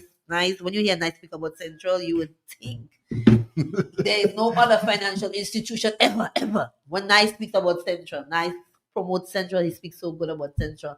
And to all our members who push us all the time, who speaks about us, thank you so much. Your referrals, we get members to come in because you tell them about your good experiences with us. And we just want to thank all our members, all our staff. Thank you for all the good work that you do. Without you, there's no Central. To our volunteers, thank you for volunteering to ensure that everything works well. Before you go, for the some institution. member is saying, can you say the numbers again? You're saying it too fast. So take your time. Okay, Take your member, I'm going to take my time. For the loans department, 767-275-5902. 767-275-5902. 767-275-2891. 767-275-2891. Follow us on Facebook, Central Cooperative Credit Union Limited. Follow us on Instagram, CCCULTD. Follow us on Twitter, CCCU-LTD. Visit our website, mycccul.com. Email us, contact@mycccul.com. Visit us at Goodwill or Portsmouth. Thank you. Now, I just learned there, just from what you said a little while ago, somebody sent me some information to suggest there, Senator, that the chlorine in the water is not good for the iron. So that's the technical. Thank you very much. I learned something else. So now I can tell people the chlorine in the water is not good for the iron. Collect your rainwater. All right. Thank you to the person who sent that. Thank you very much. Thank you. All right, Matt, it's always a pleasure to Have a be great one. here. You It too. was nice seeing you in Matt- Marigold yesterday. Yes, Matt, it was a sad weekend for me. I had 2 funerals this weekend. My uncle on Saturday was very simple guy, very nice guy. I know he passed, and we had a send off for him on Saturday. And yesterday was Miss Kathleen, that's Delbert's mom. Is also somebody is very important to me. You know, Miss Kathleen. You know, my godparents. Everybody's your mother. Everybody's your father. You go by Miss Kathleen, you get something to eat. Miss Kathleen come out, she talk to you. She say, "Hey, you coming here? Hey, the car coming." Wait. The car. The car, she had the car. Car. She had the most beautiful smile. Miss Kathleen was so welcoming. So, you know, it was a sad time for me this weekend because, you know, when a parent dies, you know, Marigold parent, oh, everybody's your mother, everybody's your father. That's how we were raised. And that's how we're trying to raise our children as well, you know, community parents. All right. Well, folks, see you again sometime. Yes, Yes, Matt. Matt, Thank see you. you Bye-bye. Thank you anytime. to Bye. having us. Bye. Yeah, Pleasure. thank you. Bye-bye. Your market solution. Come visit us at Central Cooperative Credit Union. Your market solution. Come get your mortgage. You can switch your mortgage. Get a new mortgage. Refinance your mortgage. We are your market solution. Lock in your interest rates as low as 4.75%. We are your market solution. Up to $100,000 loan protection. It's an easy process and quick application. Central Cooperative Credit Union, your mortgage solution. Come get your mortgage. Visit us today at 4244 Federation Drive in Goodwill or Bay Street in Portsmouth. Central Cooperative Credit Union, your mortgage solution. Central Cooperative Credit Union is encouraging all members to update their account. Members, please present the following at any of our 2 branches. Valid picture ID.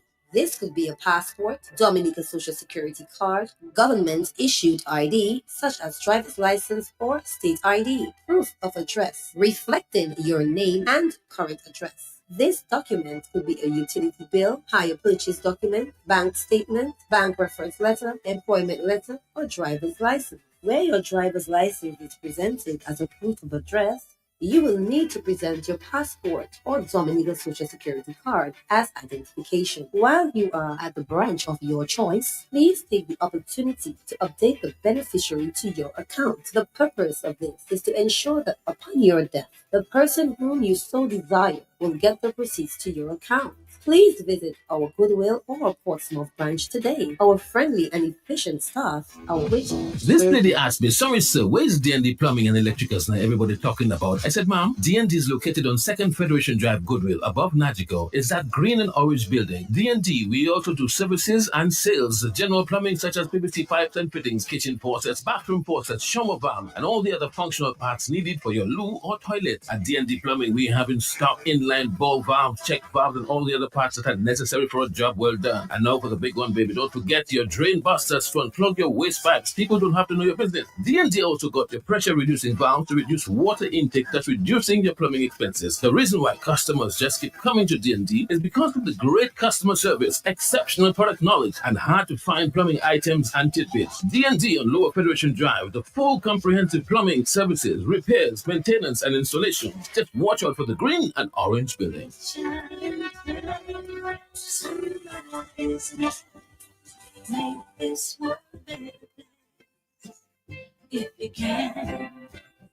Reach out and touch somebody's hand, huh? Because following up on the subject we had this morning. If we can. Take a little time out of your busy day to give encouragement to someone who's lost the way.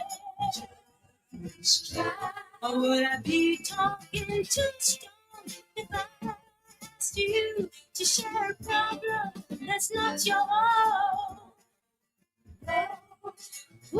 We're back on the subject of assisting our.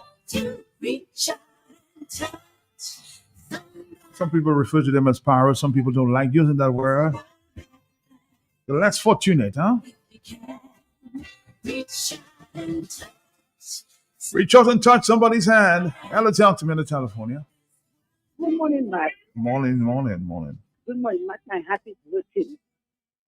Your heart is hurting? Yeah, man. Matt has been going on. Junior give me 16 years. I'm suffering with my son who has a mental. That's the same person who Ferrier gave me number there. Yeah. So that gave your number? Yes. No. Yes. Yes. But It you has been see, 16 years since 2009. My son fell down, and if I alone, Matt, I alone, I don't have no help. My mother died, my father died, I don't have nobody to help me. Matt, he has a mental problem and he's still on job. And Matt, I am suffering as a mother. I voted,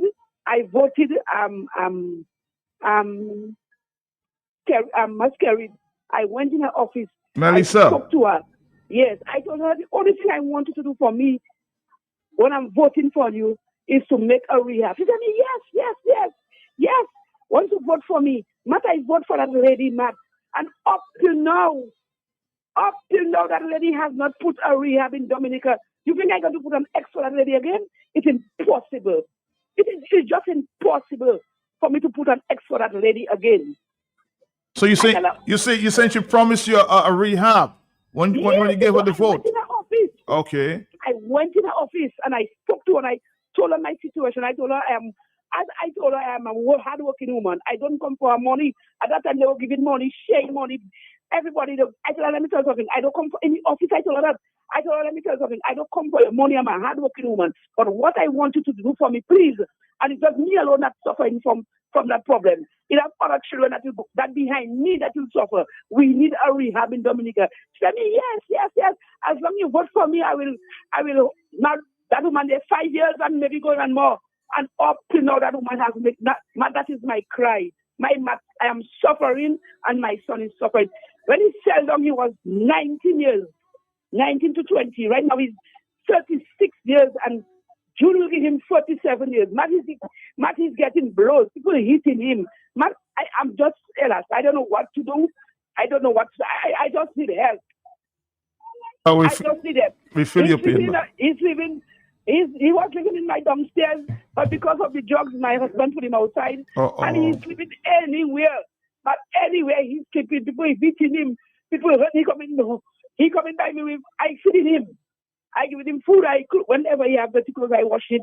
But people hitting him. He coming home with scratch on him because he's on the drugs. And I need help. And I can't give them Mepui. If you go in Facebook, you'll see me giving them Mepui. I can't give them Mepui. I don't want that government again. Enough is enough. Time for them to come out there. Okay, mommy, thank you. That's a mother pleading there. She needs help. Franklin. That's indicated. And that is the continual request from people. But where do we begin? Where do we start? Okay, so here we have some delicious news.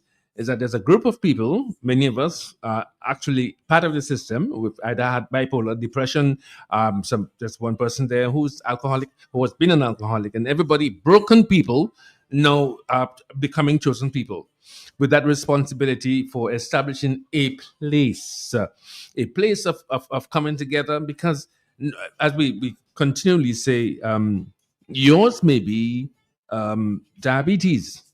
Your neighbors is high blood pressure. And none of you decided that you, by 35, 40, 50, 60, I want to be a successful high blood pressure professional. And it happens, particularly when it comes to chemicals and the human genetic makeup. Even people in the Bible, like Elijah, I know had bipolar. Elijah Nebuchadnezzar, who says, I did this, whatever it is.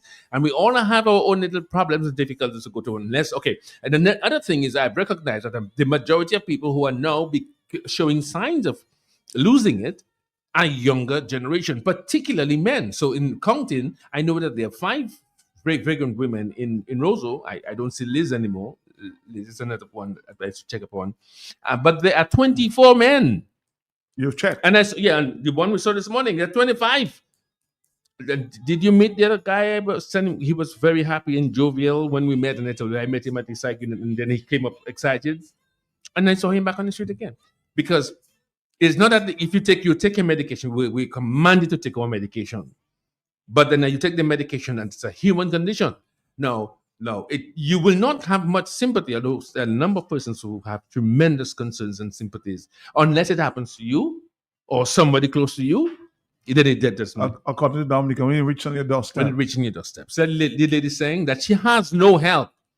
She has a son, he fell at 19, he's 33, still going through. So if we know what are the parameters of the law of the Commonwealth of Dominica constitutionally, what are the rules? Does a policeman have a right or anybody to meet the guy by the police station who lives in the gutter and beat him up in front of the police station and nobody does anything? Hello, talk to me on the telephone. Yes, good morning. Yes, Matt. Yes, ma'am. Years ago, you didn't even born. They had a rehab center, but it's right up around Paxfly City, but I don't know under which government and whatever it is.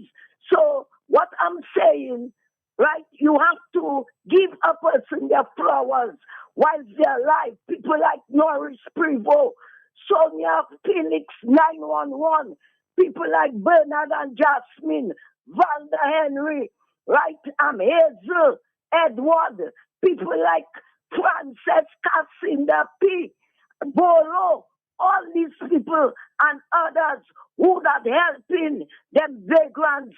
And, so give them their flowers. If it wasn't for these people, maybe this vagrants and paro would be double, bubble, and breaking an open place. So these people that assist them, get speak, Aswa Bolo, all of them, Valda Henry, by the Arch, and others, Bernard and Jasmine, Hazel, up to on Sunday, a fella was caught in grass for me there, Mr. White from Fields Lane, and he say he going by Hazel, from Hazel, they going by Frances, and then by Prevost. God bless all these people, my brother Sonia. Let's give them little change. Sometimes he don't even have paros and vagrants. Other people that go by Sonia, she helping them, Bolo, everybody. All right, no, Marlon, thank you very much. Thank you. 149-3095-96 and 97. Yes, but we need the help. Hello, talk to me. Yes. Yes. Good morning. Morning to you. Yes, Mark, every time you speak about those things, people don't say, "Oh, you cannot blame the government for everything."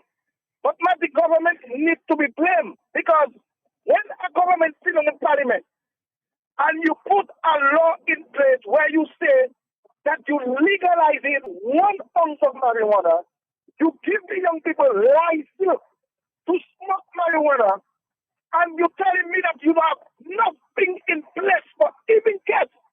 You know that what's going to happen. You know exactly what was going to happen.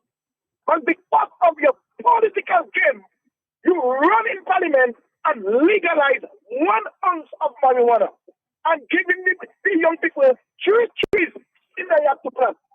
So which means you give them license to smoke. So that will happen.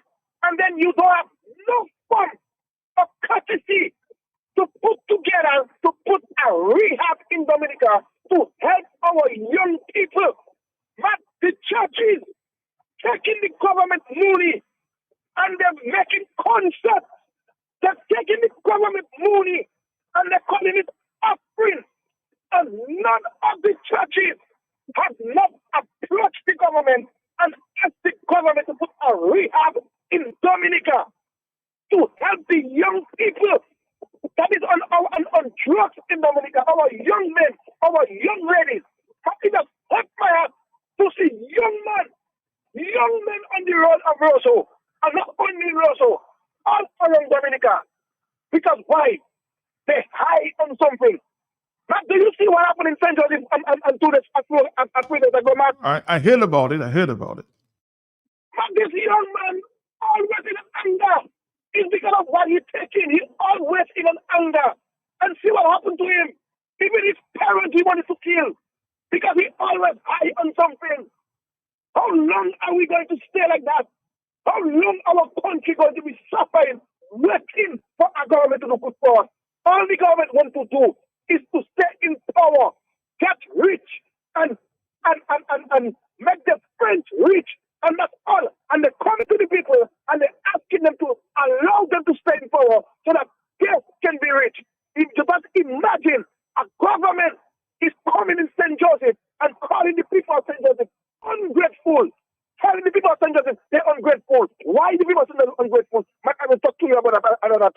no enough time for that. Man, have a good morning. Have a good morning. Have a good morning.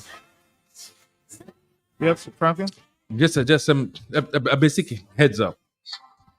We have a little heads up here. Mm-hmm. It goes like this. Okay. Definitions of trauma may vary, but the Substance Abuse and Mental Health Services Administration, or SAMHSA, uses the following definition. Individual trauma results from an event, series of events, or set of circumstances that is experienced by an individual as physically or emotionally harmful or life-threatening, and that has lasting adverse effects on the individual's functioning and mental, physical, social, emotional, and spiritual well-being. There are many types of potentially traumatic events that a child can experience that include, but are not limited to, neglect, physical or sexual abuse or exploitation, psychological or verbal abuse, natural disasters, terrorism, and community and school violence, witnessing or experiencing intimate partner violence, refugee or immigrant experiences, racism, loss of a loved one, serious accidents or life-threatening illness, family stressors, and many, many other types of trauma. Okay, as we talk about the traumas, one of the things that we've recognized, okay, there's one little slim Antonio, slim red-skin guy from Vegas. He was always in town. I'm asking for, you have $1? I need $1. I want $1. The red-skin one. He has his parents, but his mom doesn't live in Dominica. No, she's told me she's trying her absolute best, but he wants to have his way. He wants to go his way, and she doesn't understand because he has the education and everything like that. So that is for her, that is within her purview to deal with that because his mom is alive. But the fact that he has you never hear that some bad things can happen to some good parents or good few kids, but he came from a good family. The fact that, Matt, apart from the football, what are the sports facilities that we have where young people, young men and women can exert the additional energy that we have? And what are the sports facilities that are here? What are the entertainment opportunities that we have? We don't have young people with dance groups and things that would keep us busy when we were young. When we were young, that was marijuana, smoking, and drugs. We didn't even know about that. What we know was Windsor Park football and cricket and being competitive. And basketball. No, there's none of that. So in the loss of that, in the void of that, things happen. And don't want to get any political, but there's something has to be done because it's increasing in volume, and that's just Roseau.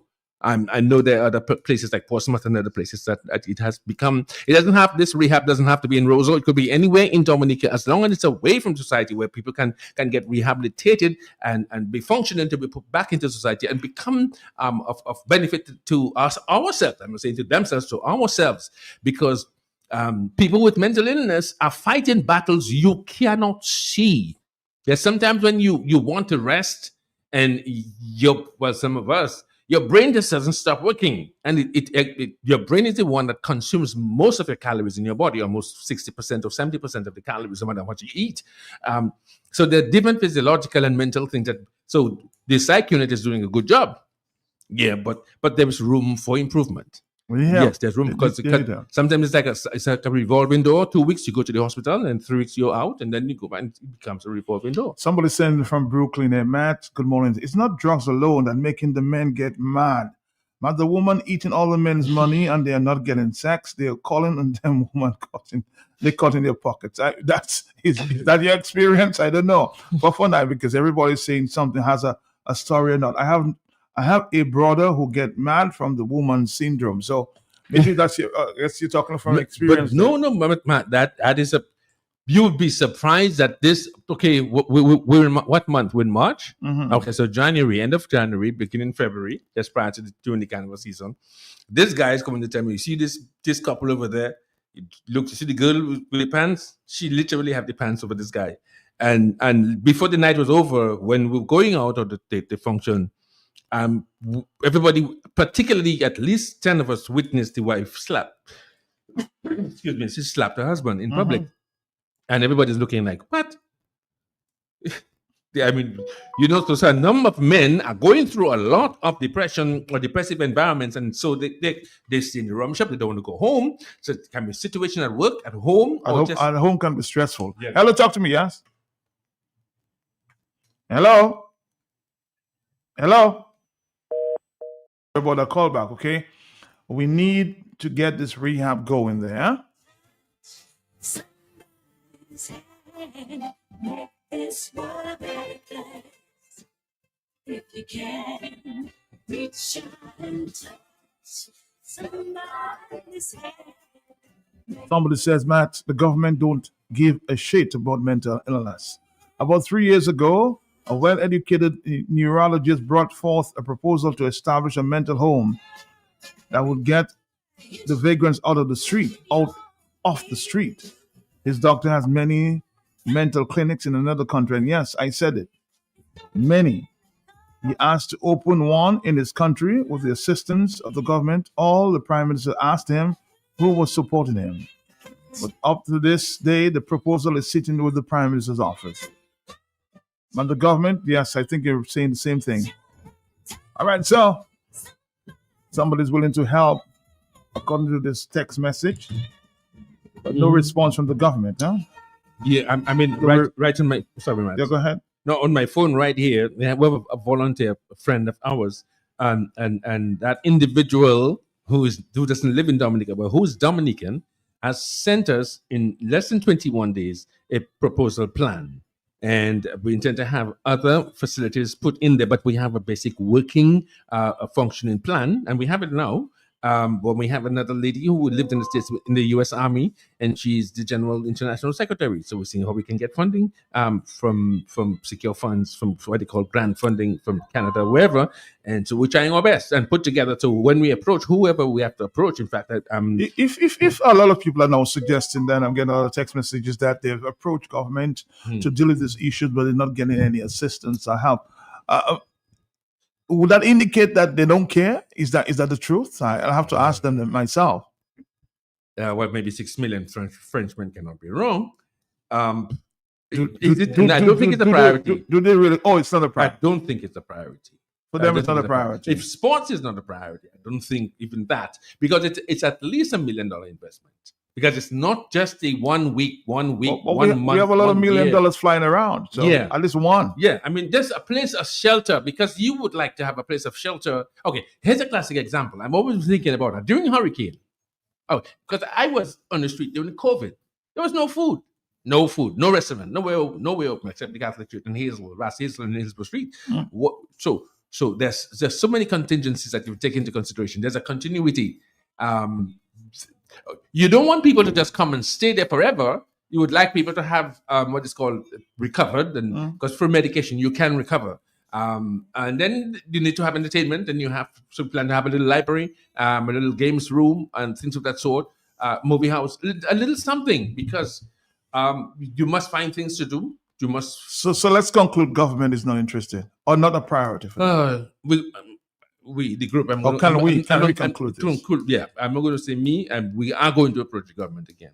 Hello, on the telephone. Are you there? Yes. Call, are you there? No, you're not. Let's move on. Are you there? Yes, Madam dear. Good morning to you and good morning to Franklin. Good morning, morning. Can you do us a favor, please? When you meet Tong, Mr. Tong, what's his name? The young one. Robbie Tong.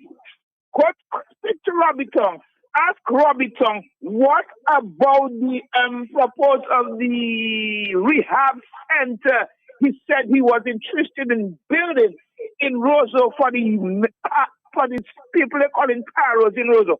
Ask Robbie Tong about that, his big conference, his big talk show he had at the Arawak House of Culture. Ask Robbie Tong about that, please. He involved with the government, so ask Robbie Tong what's going on about that. And if he ever got money for that, what happened to that? Ask him. I'll ask him. I'll send him a text. He's my schoolmate. I'll send him a text. Hello, talk to me on the telephone. Yes, 449-3095-96 and 97.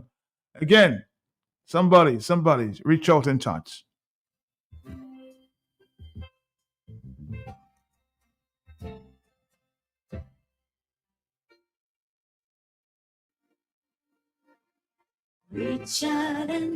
My observation, I see this young boy who was a beggar by Fresh Market created employment for himself, pushing his wheelbarrow, carrying load for shoppers. Yes, yes, I should have mentioned that. And I look at him and I'm like, How they say he's not enterprising? I mean, Very enterprising. yeah, Yeah, very enterprising. yes. No, that isn't that case in particular. I wish there was a newspaper who would highlight that. There was a time when he goes around. There's another young guy in Roseau. He has gray eyes. Mm-hmm. I forgot his name now. He's always well dressed. He lives in the street. You can tell people bring him breakfast and lunch and dinner. Somebody would remember him. There's a guy. He has a little gray eyes. He always sucks his thumb. I know. I can't remember his name now. Yeah. Mhm. No.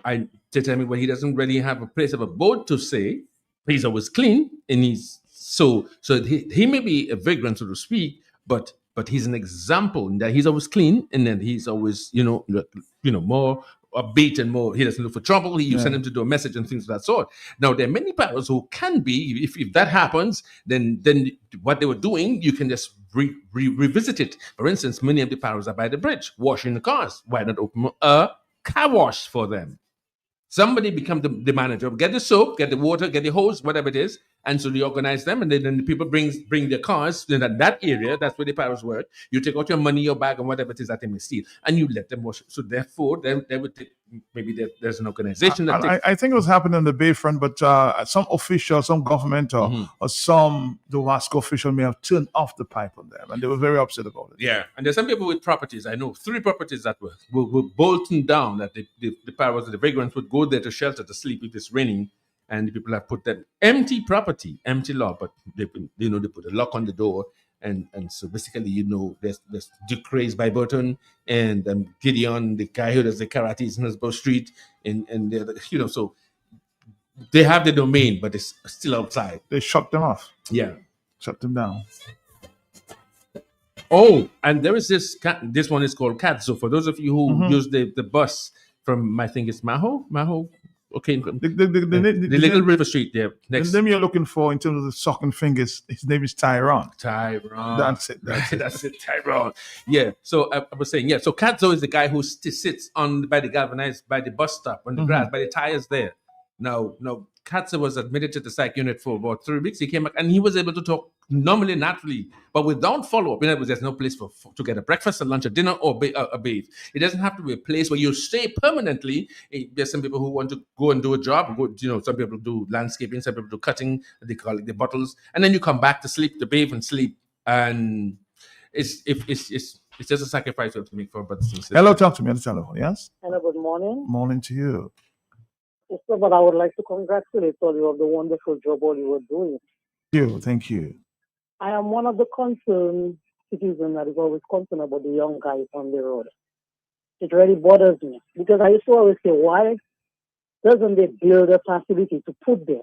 There are some that many counseling, there are some that many prayers, there are some that only need a family to talk to. And because they cannot get this thing, that is why they're on the road. I have a nephew that is on the road, and he was all posted up on Facebook, and when I saw that, it hurt me. So I had to go to town to go and get the police to take him off the road because I say, when he's on the road, people are going to beat him up. So I am so grateful that he's up there in the facility that he can get himself killed. But sometimes when they are back on the street, there is nobody to guide them. Yes, they give them the medication to take it, and there is nobody to supervise them. You ask them if they take the medication, they tell you yes. But sometimes it is not their fault because the people are supposed to be there for them and not there for them. And they doesn't get help, and they will be back on the streets again, where they get influenced. No, what happened to the rehab again. So that's my contribution. Thank you. Yes, Franklin. She said she's perfect. What she just said there, and I had it in my mind, but I forgot it. Some people who the neglect happens in various ways, and unless you have a professional who from the Ministry of Social Services, I know that Lester is there and the other professionals are there to talk with people, to understand their social temperature, their mental temperature, to find out where they are. And you need a professional. So there's a group of professionals who are here in Dominica with the social services and in the psych unit. There are about 3 doctors. Dr. Nesty is back. So there are about 4 doctors here now at the psych unit. And as you said, but the support is not there. Yeah, you have to take your medication. Sometimes you run out of medication. You may not have money to get your medication. Medication is not cheap. Okay, so how does a paro get medication? Only at the hospital. that you can get it for free. And then the hospital doesn't have it. Then you must go to wherever and buy it. Where does the parrot get the money back? Let's continue. Wellness tourism is a proactive way and is one of the top tourism products and people travel to maintain management and improve well-being and health. Dominica in itself is a gold mine for health and wellness, but the vision of leadership is limited, and our people who are challenged in health and wellness suffer from the lack of vision.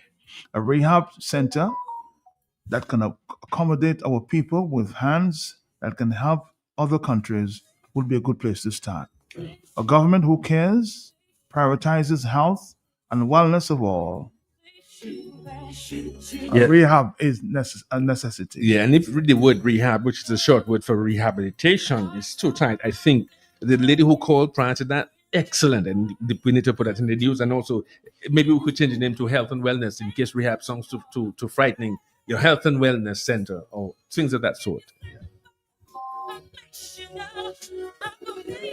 We need to forget the glamour of government and start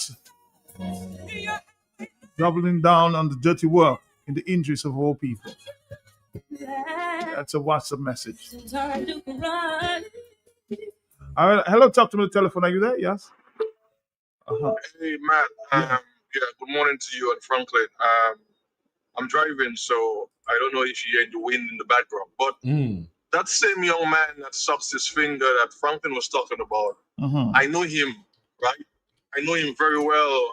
He's still around by the market area there, Washington area. That's where I know him. I knew him as a little boy. But the thing about it is, though, when I knew him, he wasn't a paro. Okay, he was a little boy. As a matter of fact, I think he's about the same age with my son. Okay, I think he's in his 25, somewhere about there. And he wasn't a paro. It just seems to me that he had a hard time growing up. I think his parent or his mother was around, but he was always on the streets, even as a little boy. So my question is, what happens to these kids? They didn't grow up being a paro, They didn't grow up being a paro. They grew up having a hard lifestyle. Maybe they don't have breakfast, lunch, dinner, whatever the case may be. Maybe they couldn't even go to school. So these kids, I think they need to be given priority because you're going to have more kids in that same predicament.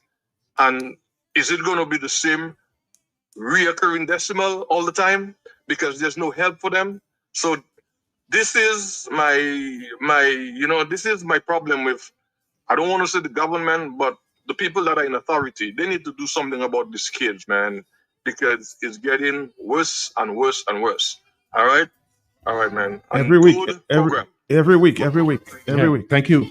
Yeah, Matt, as he just said, really, really, everybody's giving great perspective as we try to target, give a timeline. At least by the end of 2026, there's some, at least let's say by independence. By independence, we should have at least, we'll have no land. We need land. Okay, so let's say the things that we need. We need land, we need professionals, and we need committed people. Obviously, there has to be a kitchen, laundry, transportation, medication, training. So it's multifaceted. It doesn't happen overnight. But Rome wasn't built in a day, but Rome was built anyway. Oh, that's coming in.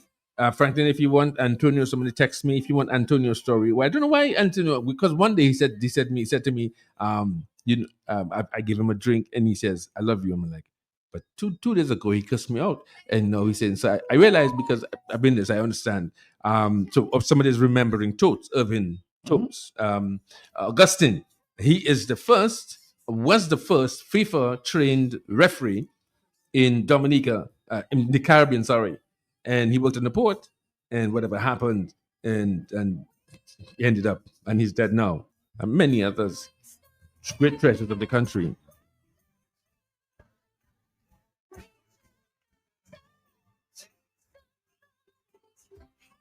Oh boy, hello, talk to me. The telephones are going crazy. Yes, Yeah. Good morning, Matt. Honorable Morning. Matt Kelsey. Morning. And the most honorable icon here, Dominica's icon, Franklin Peter Moses.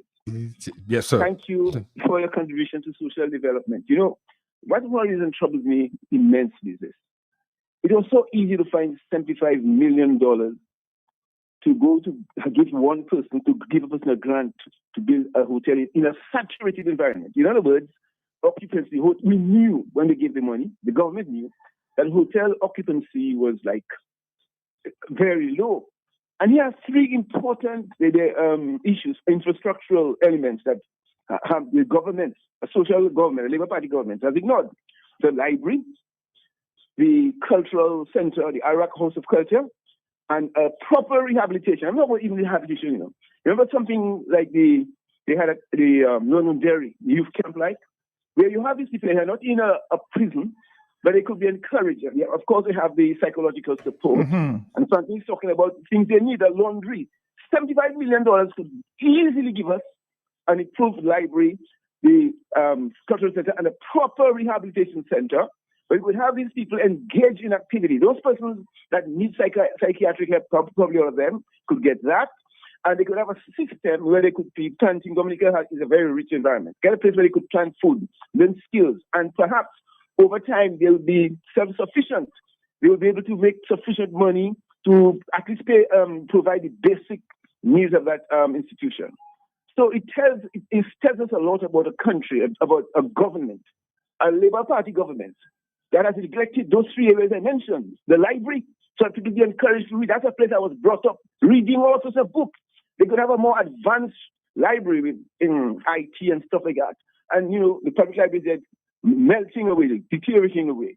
And the Iraq House of Culture, and a place to ensure that our citizens who are in need, who have certain challenges, could get an appropriate environment so they could be protected. I'm saying you cannot eliminate that situation at all, but at least it would reduce the problem, the scale of the problem in Dominica, if you pay attention to those things. So that is possible.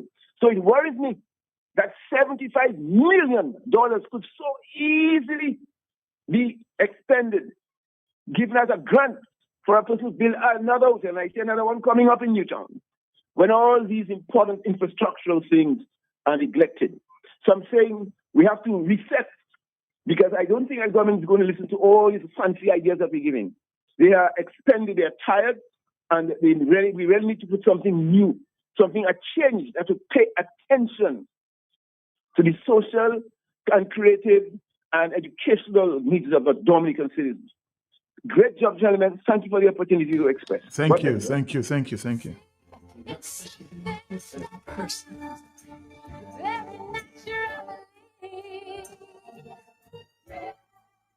can change things if we stop here. We can touch some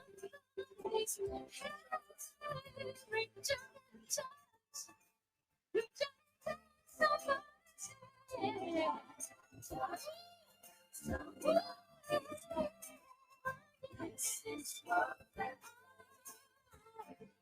you can.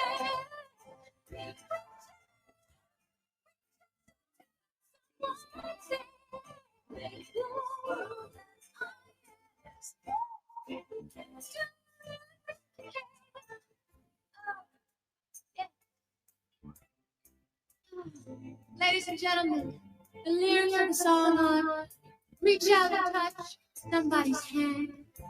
Make this world. We're getting a lot of calls here this morning. Everybody seems very interested in the. I'm hoping that the government officials are listening there. I want you to Trying to make this a priority.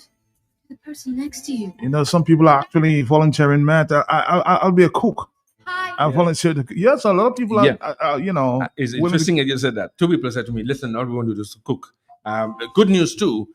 We have a friend who lives in New York. She has a property somewhere in Portersville, and she's willing to volunteer the downstairs to start initially, but because she just bought the property, she wants to make a little cover cash for the downstairs for the time being. But she has committed that. We don't know as yet until the time. There's a lot of people out there with land, acres of land, doing nothing. Not only that, Matt, there are a number of premises in Mozo that are abandoned. Now, if somebody goes in there to shelter or to seek some protection, the owner comes And put them out. put them out and put a padlock. And the telephone, hello, talk to me, yes. Matt, good morning to you and good morning to your listeners at this time. Matt, as you know, this is a topic that's extremely important to me. I have been a huge advocate for mental health for quite a number of years. I've always said that it's a very thin line between sanity and insanity. And many of us, yes, we scorn our faces when we come across homeless people on the streets. Many of them can be a bit harassing, sometimes even aggressive. But the question is, how did it begin? How did it begin? And I don't think none of us ever walk on the streets and would actually come across someone whom we defined or characterized as a vagrant or a paro, that we just see them on the street looking normal, dressed up well, looking clean. So it shows that based on the symptoms, the signs that are visible, that a lot of it begins with psychosocial issues. So it means that we have to look back at the genesis. What are some of the variables? What are some of the issues that are affecting our young people so much to the point that the mental wellness is compromised? They become hopeless. They become almost like aimless, so to speak, and they end up on the streets. What actually started all of that? The drugs is one of the activities or one of the substances that augments the whole thing and make it worse. But we really have to look at the psychosocial issues. How much is done? I've always been one, and I'm glad that we do have another psychiatrist on island. Because I always kept on saying, for an island of about 70,000 people, how could an island of 70,000 people have only one psychiatrist? That just seems so impractical, and at the same time, that psychiatrist will end up dying of burnout. How do you deal with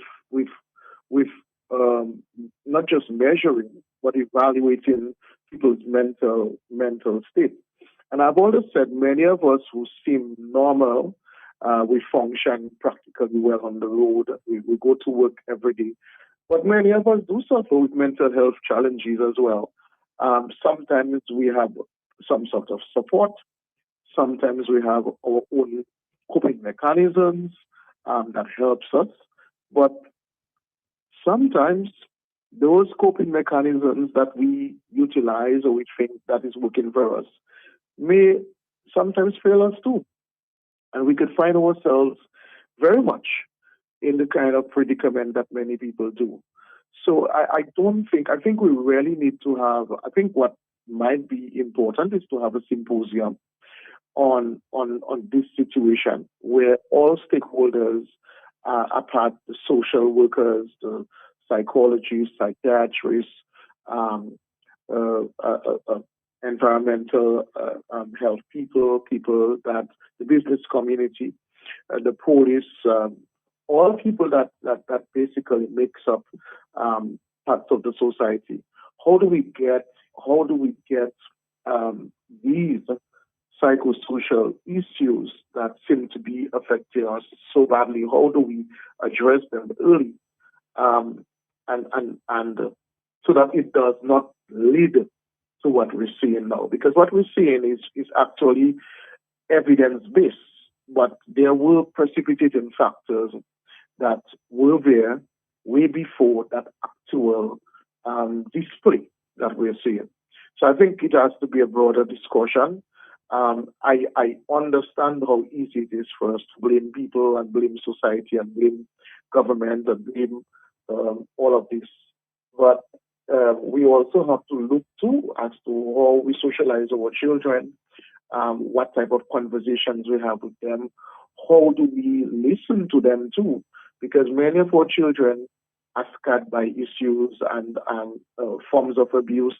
And sometimes we deny, we ignore, we deny the accusations, and we see now how some of these issues are affecting the personalities of individuals. Yes, the proportion is we see more males on the street, but we do have lots and many women who are suffering with mental health issues and emotional issues that stemmed due to abuses, sometimes sexual, different types of abuses.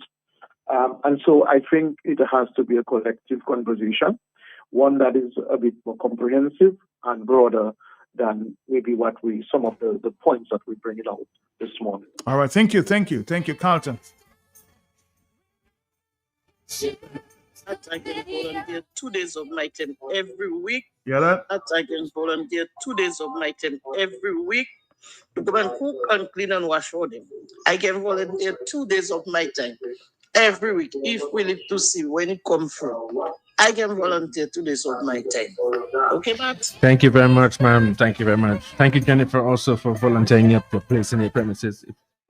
And all the other persons who are thinking about something, we're moving by faith. We're really moving by faith. Thank you very much, Nix. I'm sorry to do that, but however, everybody is putting. Also, we have another chief architect here in Dominica who's also volunteered to really collaborate with us and tell us how we can cut corners and making sure that everything works and is functional and is foundational and will be long lasting. We're looking for experts. We're not the experts. There's some people who build. There's some people who draw. There's some people who think. There's some people who can sponsor financially. There's this lady who called. I have another lady, so that's maybe a 2 or 3 of you all already by shift will be in the kitchen. There's breakfast, lunch, and dinner. Then there's this shift department. So we're looking for manager also. Lyrics of the song are reach out and touch somebody's hand. Reach out and touch somebody's hand.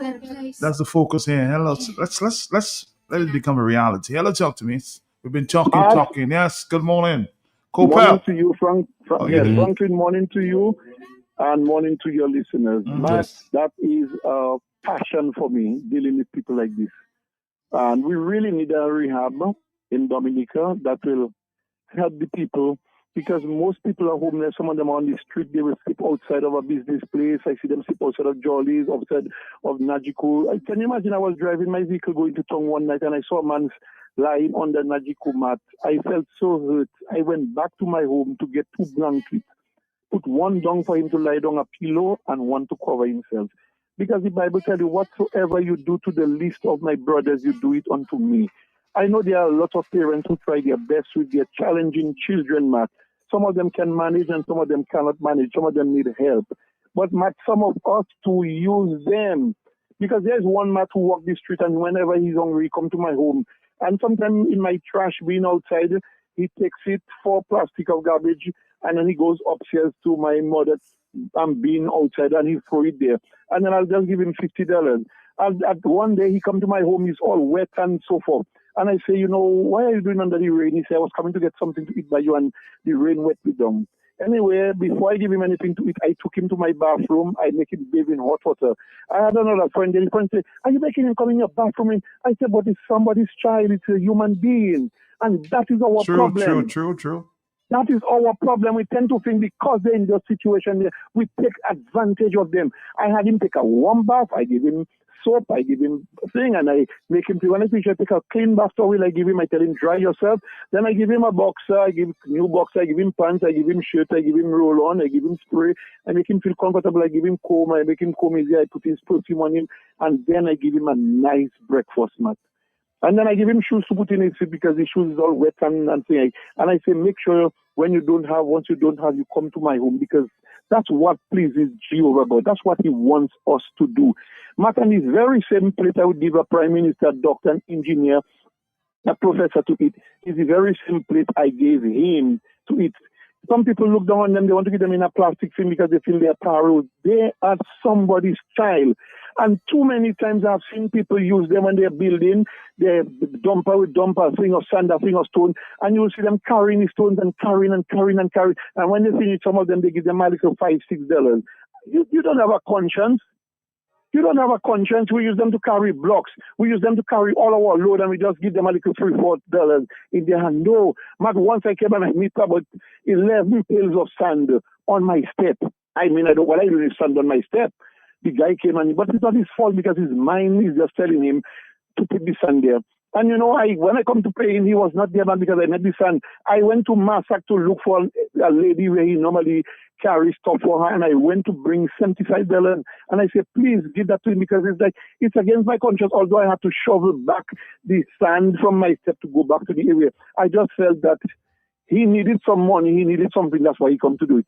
So please let us reach out to family who in need. Let us reach out and pay more love to family. The lady who spoke on the radio about her child, if I know how much I will stand with her, because I can help in situation like that.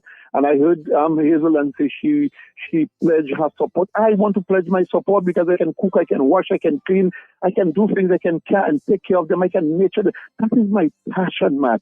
I love them, but I see them on the road every time and I stop to get a meal. Some of them say, the money I want. I say, what are you going to do with the money? I'm going to buy a meal. I know what's going to be fit. I will go and I will buy a meal, and nothing not too expensive to give them. Some time back, I gave one a bag of clothes, and one of my colleagues say, you know, that is good clothes. People can work in ministry with. You shouldn't give it to them. I said, that is somebody's child. I know. He has a mother. He has a father. And we have to fight. We have to put ourselves in people's position. If it was your brother, you would want somebody to reach out to him and treat him in a dignified way. Don't use them and abuse them and have them carry stuff in the market and carrying there for $2 and $3. No, they have to survive. They have to do something for a living. And so if we can do things to uplift them and to guide them and to have conversation with them and to show them the right direction, Matt, they will be in a better place. I really would like to see a rehab, Matt. I treat them as my own. They come to my home, I make them sit down, I put the air condition on. I treat them as if it was my brother. I treat them because they are God's creation. They are our brothers and our sisters. And until we put ourselves in those people's position, and until we reach out to them with love in our heart, Matt, nothing is going to work. So I don't want to say I love them, and we have to just be there for families. Thank you, Kopal. Matt, dear Matt and Franklin, this is Apostle Norma Fountain, Philbert of Garden and Grace Ministries, based in Florida for the past 3 years. My ministry has attended the needs of the vagrant population in the streets of Roseau. Among other things, we have faithfully, consistently, and feed many of them and provided other kinds of assistance. We're encouraged by this morning's conversation, and we gladly be part of any initiative aimed at further assisting this demographic. So a lot of people are willing to give this. I know her. Thank you, Sister Norma. Thank you for your prayers. Thank you for your covering. A very positive lady who puts her heart where her heart and action, or the action from her heart into action, and she does what she says. We thank you very much for your blessing. We'll keep in touch via social media. Thank you so much for your interest and your continued work for the kingdom. All right, there's another friend there from Virginia. Magdalene says, Matt, I'm not normally in Dominica, but if I'm here and I do stay while I am, I can give some assistance as well. So there are many people willing to give the assistance, but we're hoping this becomes a reality. Maybe by the end of the year. Hello, talk to me. Yes, good morning. Matt, yes, Molly. Imagine Mr. Vincent Jupri, One Step Restaurant, had a restaurant. Instead, he was selling. Boy, I tell you, Mr. Help, vagrants, people like Yellow and other people, and they sing. So let me just say, Mr. Vincent Jupri, really help. Allison, February had put some of them in River Street in an empty house. But what they do, they go and smoke, and River Street was on fire. So they didn't have a place to live. A lady bring a house, they go and they break down the lady house, and they live in around my area in the house. And Matt, I'm not trying to tell you, I'm being a vagrant and a paro. They could keep the place clean. Sometimes I will give them some food, I'll give them some bread. And cat go, don't smoke. He will say, Marlene, give me a bread now. So I'll bring bread for him, chicken and chips by with church. I'll give him water. all these people like Frances, Hillary Taylor, all these people would give him a little bread. And where he is, that is where his mother and them used to live. His family died, and his other family put him somewhere. The person used to bathe him, clean him, and then he didn't want to stay. He escaped, and he go back by the Goodwill bus stop. That is where he does sit down, not by Maho, Goodwill, and they sing. But in February, let me say hats off to her, and also to Mr. Juppy and the other people. Sing. Every Sunday, Frances and them, they check them here too, and they sing. All right, Marlon, thank you. Thank you very much. Yeah, that's Matt, I can give provision or other food stuff when possible. We all need to help the less needed. God loves you. Thank you very much. A cheerful giver. Because it has to be collective. If it doesn't, if one person decided the community, okay, this week, this for the next 2 weeks, we're the one cooking, and a voluntary group, you're the one cooking. The supervisor for standards and quality. But these are just some of foreseeable plans, and it will fall in place. But it must start with one first block, one first governor. So there's some people who may be unable to contribute any major part. But what if you can contribute 2 tins of paint? What if you can get 4 blocks? What if you can give $100 over blocks of $300? And it will go towards. We hope to put up a block that says this is from.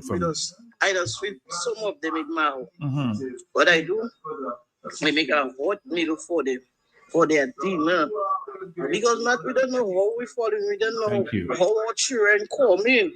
Remember, we have children traveling in different states. We don't know what they will end up doing later. So Matt, when you meet them parable, some people just spit on them, some people just wet them. Eli just feel sorry for them. Because Matt had an uncle. He used to live Tyrone, come up now. He going for carousel. And he tell you, give me I'm gonna go kappa. And I say I'm gonna take advantage of him, Matt. Like, old uncle, I watch him and spit on him, hit him. When he finish it, I tell him, you satisfy, you spit on him. He tell me he's a paro. I tell him, what make you say he's a paro? Not because he like that. I tell him, do you know that is my uncle you spit on and hit? You know I can hit you back. He tell me, uncle, I tell him, yes, that's my mother, father, brother, my granduncle. Matt did us take advantage of them. Honestly, did us take advantage of them, Matt. Matt, when the power asks me for money, I do give it to them. I buy a oatmeal for them if I can talk. I buy a food for them. Some of them said they don't want the food, but you have to encourage them to eat the food. Because when you give them the money, they just make noise with you. When Franklin was in his bad mood, I still had Franklin. He used to tell me, oh my girl, I go in right inside by Christy. I buy him a juice and I buy him a bread and I bring it back for him. And he tell me, give me a $5. I said, Franklin, no, I'm not giving you money. It had that and him get in real trouble for a $5. I do get to buy the meal for Franklin.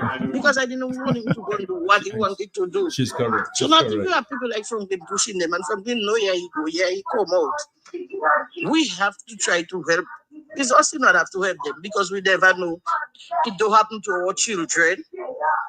It can happen to our grandchildren. It can happen to our great-grandchildren. It can happen to any one of our family. We can have cousins, nieces, anybody can happen to. So that is why we don't have to spit on a bossy. Some of them that bossy you spitting on.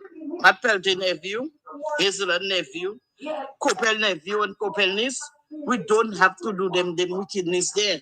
Who knows? Sometimes I just watch movie, Matt, and you never know if it's God that put himself like that and to test us to see if we will take care of it.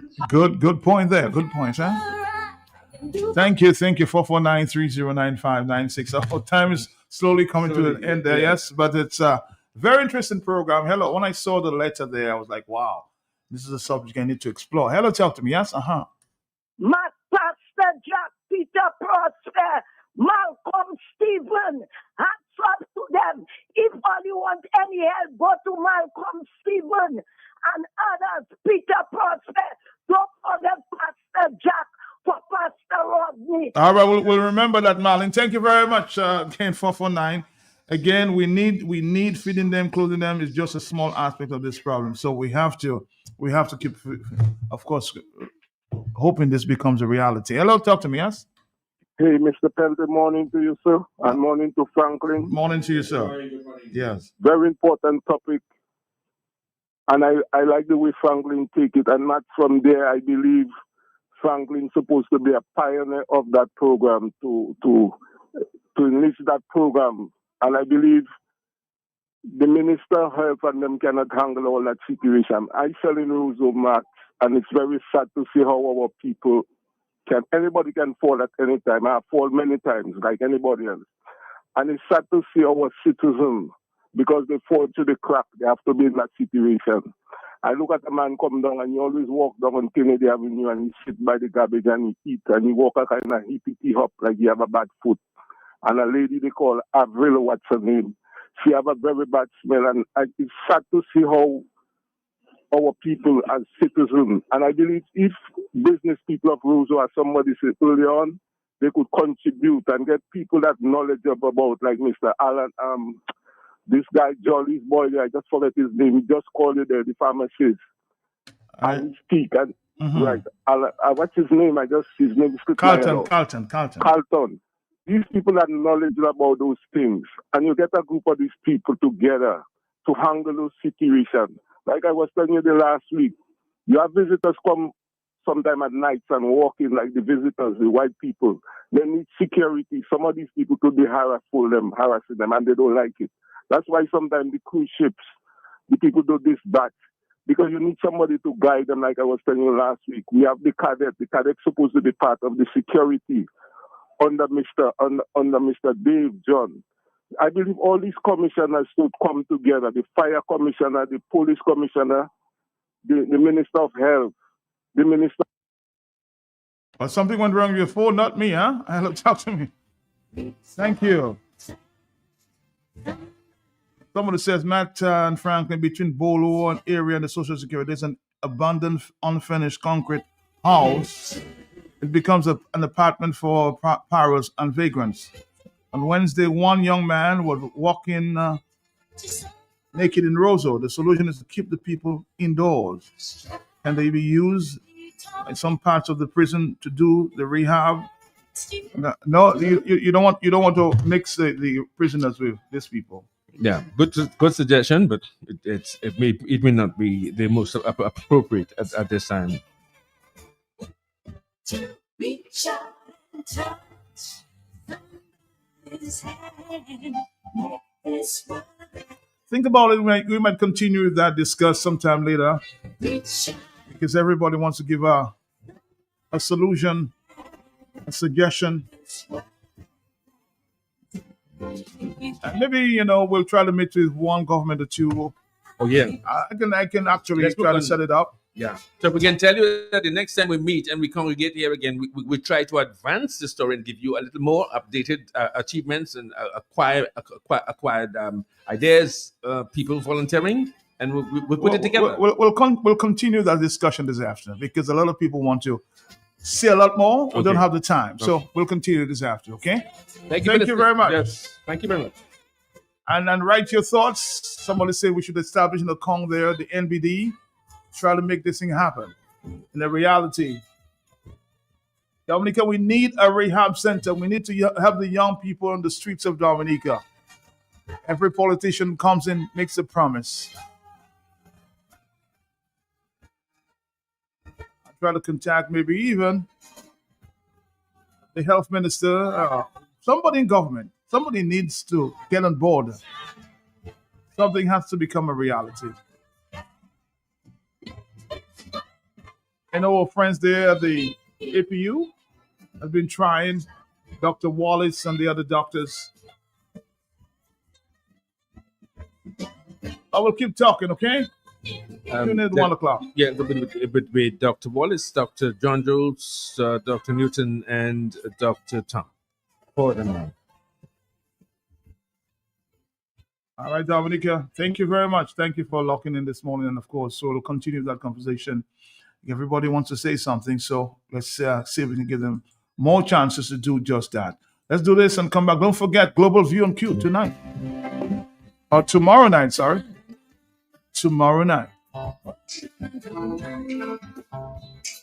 This Tuesday night, it is our 7th Global View on Q show for 2026. And we continue to engage with our local, regional, and global Q family listeners and friends of Dominica. With me is my co-host, Justice Dr. Irving Andre, social scientist Simeon Joseph, former CSE General Secretary Alvin Thomas, and former Dominica UN Ambassador Christine Gregoire. This Tuesday night is all about national security and economic interests of small island states like Dominica amidst the Middle East war, global insecurity, Caribbean sanctions, and trade disruption. So here are some talking points for tomorrow night. Is the rules-based global order ushered in at the end of World War II coming to an end with wars in Ukraine and Iran and U.S. military operations in Venezuela, Colombia, Mexico, and Ecuador, and suggestions of a U.S. intervention in Cuba? The Monroe Doctrine now replaced by Dunroe in the Western Hemisphere. What does this mean for the Caribbean going forward? How will the war in Iran affect the future of OECS CBI program? The insecurity arising from the U.S.-Israel attack on Iran. What will this war mean for CARICOM and small island states like the OECS in terms of rising cost of food,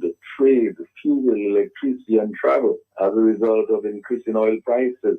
Should Caribbean countries continue the policy promoting renewable energy development, reduction of dependence on fossil fuel for electricity generation? Should Caribbean countries start advocating for an end to the conflict and return to the fallout with the U.S. on the CBI programs in the OECD has resulted in visa restrictions to only one visit over a 3-month period? Could the annual 50 million of remittances to Dominica via Western Union and MoneyGram from the diaspora be impacted, just as has been the case with Cuba? China depends on Iran for most of its oil supplies and might have an interest in intervening in the U.S.-Israel-Iran war. Now, Russia is assisting Iran and may use this Iran war as an opportunity to posture as a mediator to bring an end to the Middle East hostilities, and at the same time take this opportunity to escalate the war with Ukraine while the U.S. is engaged with the Iran war. So where does CARICOM and the OECS go from here in this new global crisis? What are the implications for the Caribbean's relations with Venezuela, China, and Cuba in the face of U.S. geopolitical interests in the Caribbean as manifested in U.S. actions in Venezuela and Cuba? Are CARICOM and the OECS in need of strategic policies and plans that are relevant to fuel, transportation, and economic stability as cargo ships and oil tankers passing through the Strait of Hormuz are disrupted by the military escalation involving the United States, Israel, and Iran? Most Caribbean countries import some 90 to 100% of their fuel, and a significant portion of global oil shipments pass through the Strait of Hormuz.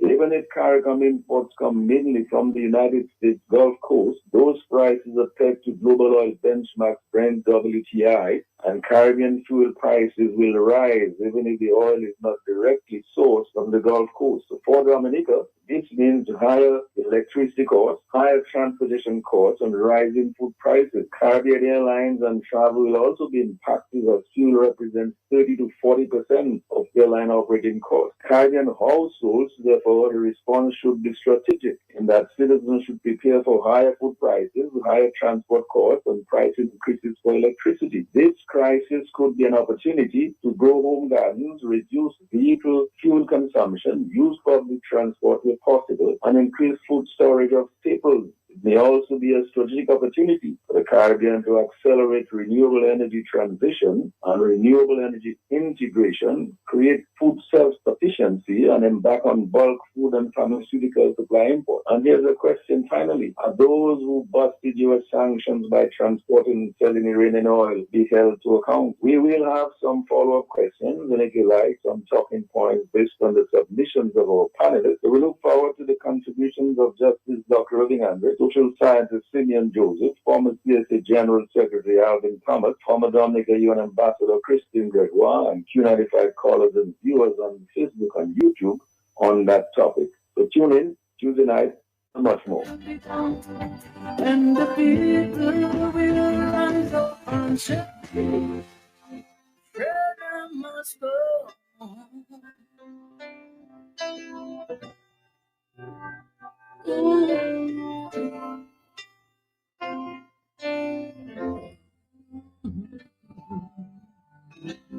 Gotta get the juices, yo. You got to get the truth right and get the real juice. The one with the fruta inside. No ordinary fruit make it into fruta. We carefully select the juiciest, fruitiest fruit. Looking for your taste, yo. You know it is you. Right, it's the best. You know it's fruta inside. So you get the real fruit in every sip. Fruta, only the best get you. Fruta, choose right, yeah. For all your shopping needs at the best prices in Dominica, shop at S-Mart. Shop smart at S-Mart. Shop smart at S-Mart. It's no lotto. Oh, my favorite shop. Smart at S-Mart. Get a top up flow. Shop smart at S-Mart. Sunday to Sunday. Open on holidays. Shop smart at S-Smart. So much fresh fruit and produce. Good quality service.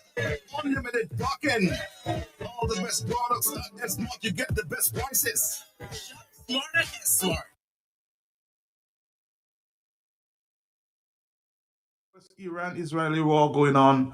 Paint a picture of what the actuality is.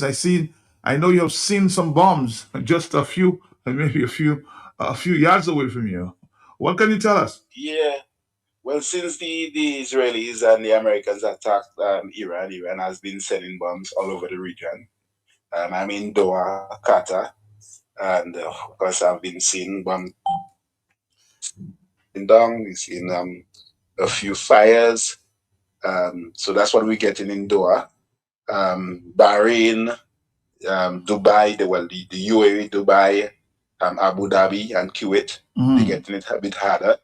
But I think now it seems that they are stepping it up in Qatar now. Because for the past few days they were hitting, as I said, Dubai, Kuwait, Bahrain, and Abu Dhabi a lot. The bases, and the embassies, they are destroying the embassies and bases in these countries. Today they are stepping it up in Qatar. They attacked the base, the American base, because the largest base in the Middle East is in Qatar. And so they sent a few today at the base and at the embassy. So who's the day? The Iranians? The Iranians. Okay. Iranians. But why would they want to get Qatar involved in this? I mean, Qatar. I don't think they want to get Qatar involved. They want all the Middle East countries that facilitate, in their minds, facilitating the US by having their bases in their countries, and they want them that they would attack the bases. So I don't think they're really attacking the countries, but really the bases. But of course, these countries have an obligation to protect.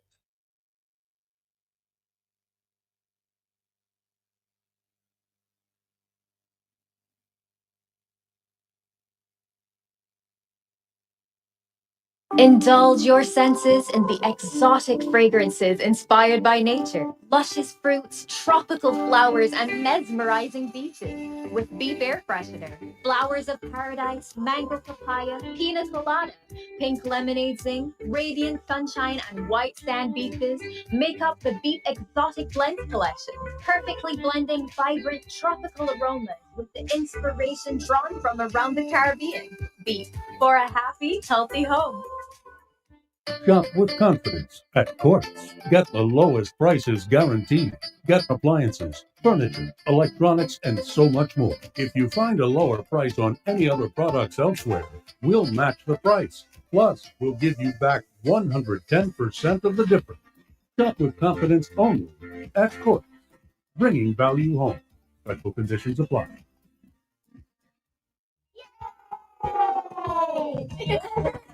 Hi children, this one is just for you. It is the ECCB Children's Connection Program coming your way on this station. Come, listen. Join me, Auntie Marcia, and my co-host, Quentin Tong and Ramalia Thomas and other children just like us, ages 5 to 12. Listen and participate in exciting stories, powerful lessons, smart quizzes, wise words, and win prizes. Awesome! ECCB Children's Connection Program. every second Sunday of the month at 1 p.m. on this station. Don't you miss it. Sponsored by the Eastern Caribbean Central Bank. Easy Rock 95.1. More rock, less talk while you work. The latest soft rock hit after hit. Tune into Easy Rock 95.1, the best mid-morning show in the right here on Q95, the big station.